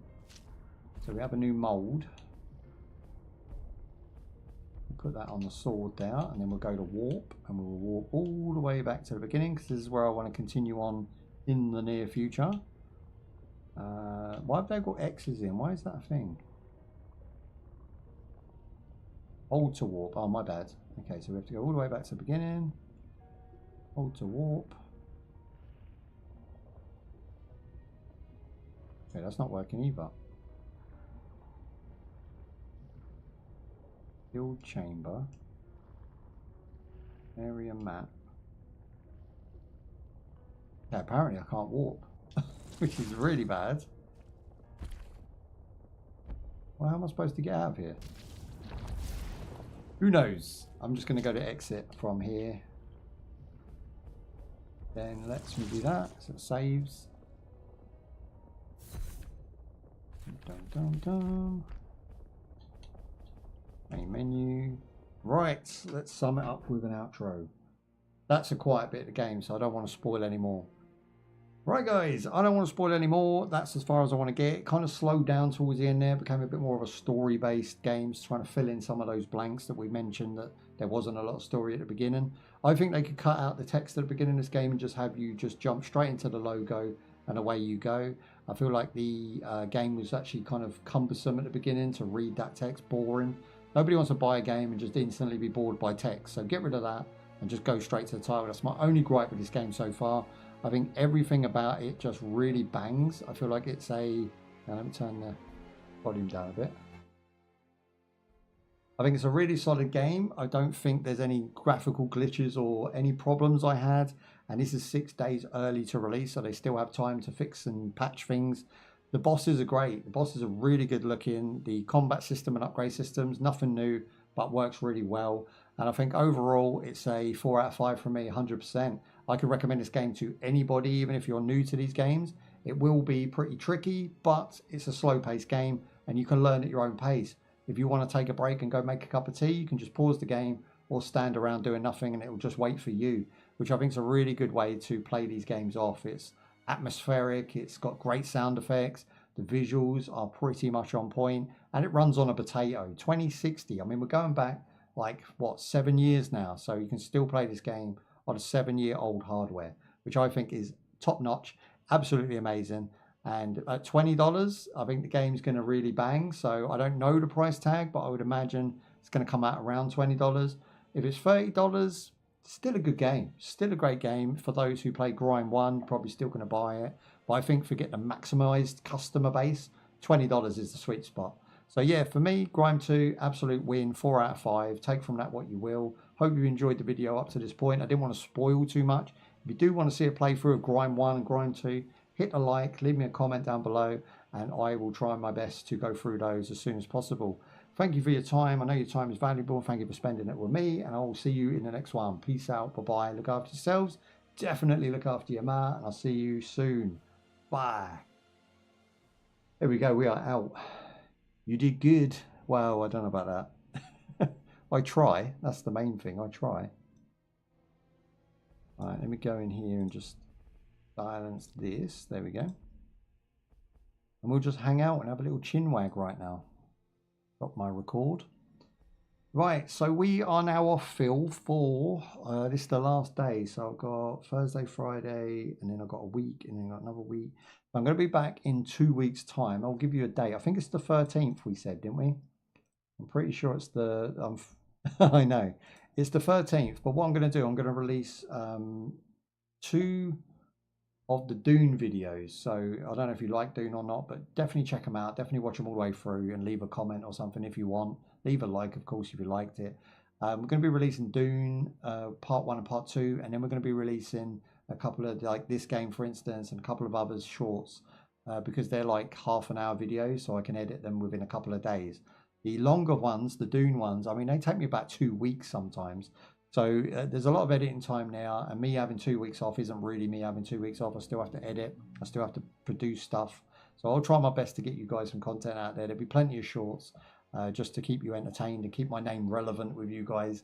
But we will be back in a couple of weeks. Again, follow Discord. That's the best way to do it. If you haven't got Discord, keep an eye on YouTube. Sometimes I post on there about what's coming up. But other than that, I'm just going to take a 2-week hiatus. I'm going to my mum's for a week. And the other week, I'm going to be doing my garden and painting my porch and getting my house in order so that when we come back, I can come back knowing there's nothing for me to do in the background, you know? So like as I sit here now, I need to put a second coat on my bathroom because I just painted it gloss white, and I'm going to be painting the porch gloss white as well. And then I'm going to cut my grass, and that's about it. I don't think there's anything else I want to do. So that can be squeezed in there somewhere. I'm going to have to take a little break. It's nice to recuperate some of that energy. I give out a lot of energy when I'm on stream, so I want to recuperate some of that. Someone asked me the other day, why don't you do 8 hours or 24-hour streams? There's a very good reason for that. I burn out after about 4 hours. I've only got about 4 hours of go mode, and then I'm kind of knackered. So I think 4 hours is enough to produce something watchable. If I did 8 hours, you'd just end up with 4 hours of guff, 4 hours of nonsense and silence and ums and ers. Nobody wants that. So I give you the best I've got for the 4 hours I've got. And hopefully you guys appreciate that side of things. I might do longer streams in the future, depending on how the career side of things goes.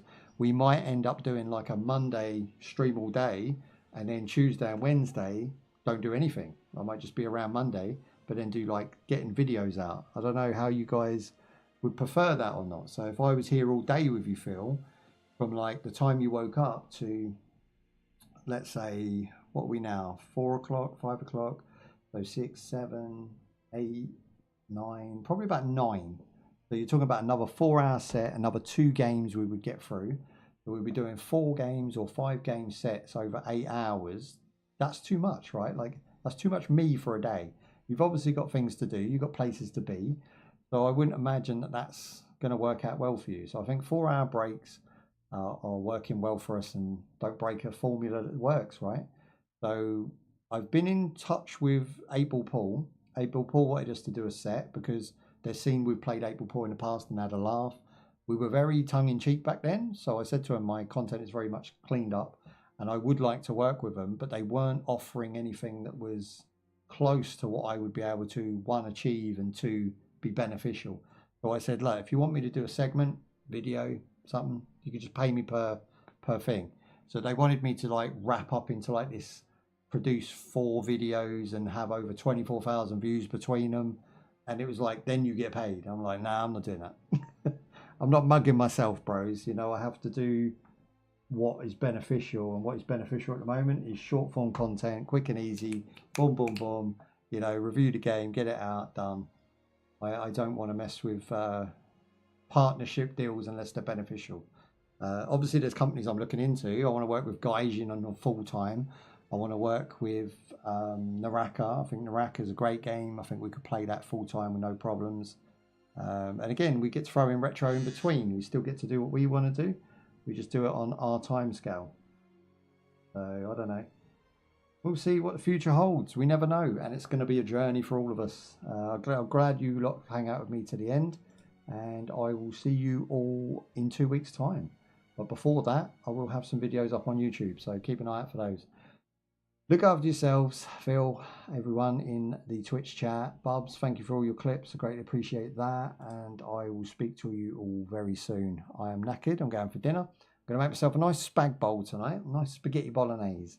Be safe, brother. Always, always. I've got a couple train trips that are quite lengthy to go see my mum, but other than that, I'm not in danger. The only thing that's really letting us down at the moment is time. It's having enough time to do what we want. So I don't know. The future holds big things. You know, I'm going to go abroad. I'm going to do travel vlog. I might suck at it. You never know. I'll try my best, and we'll see how that goes. If I can get that popping, and we can get some like vouchers for travel, we can definitely do India, Cambodia, Thailand, you know, all the places I want to visit. We might be able to do them all, Brazil, and see what's what. You know, we'll go to the grimy bit, we'll go to the posh bit, we'll, you know, do the whole thing, see how we get on. And I think that's new line of content now, new line. But we'll have a whole new channel for that, of course. I think that'd be 4 channels deep. That'd be enough. I already struggle with the 3 I've got. But who knows? I'm looking forward to the future because you never know, right? I like the fact I don't know. A lot of people get scared when they don't know where the next meal ticket's coming from. For me, I couldn't really care. It doesn't really, I like living on the edge. I like living out of a handbag as such. You know, I can, you know, chuck my things into a bag and bounce at any minute. So you never know. I appreciate you all supporting me so far. And I hope we can find, you know, a lot more people to support us in the future.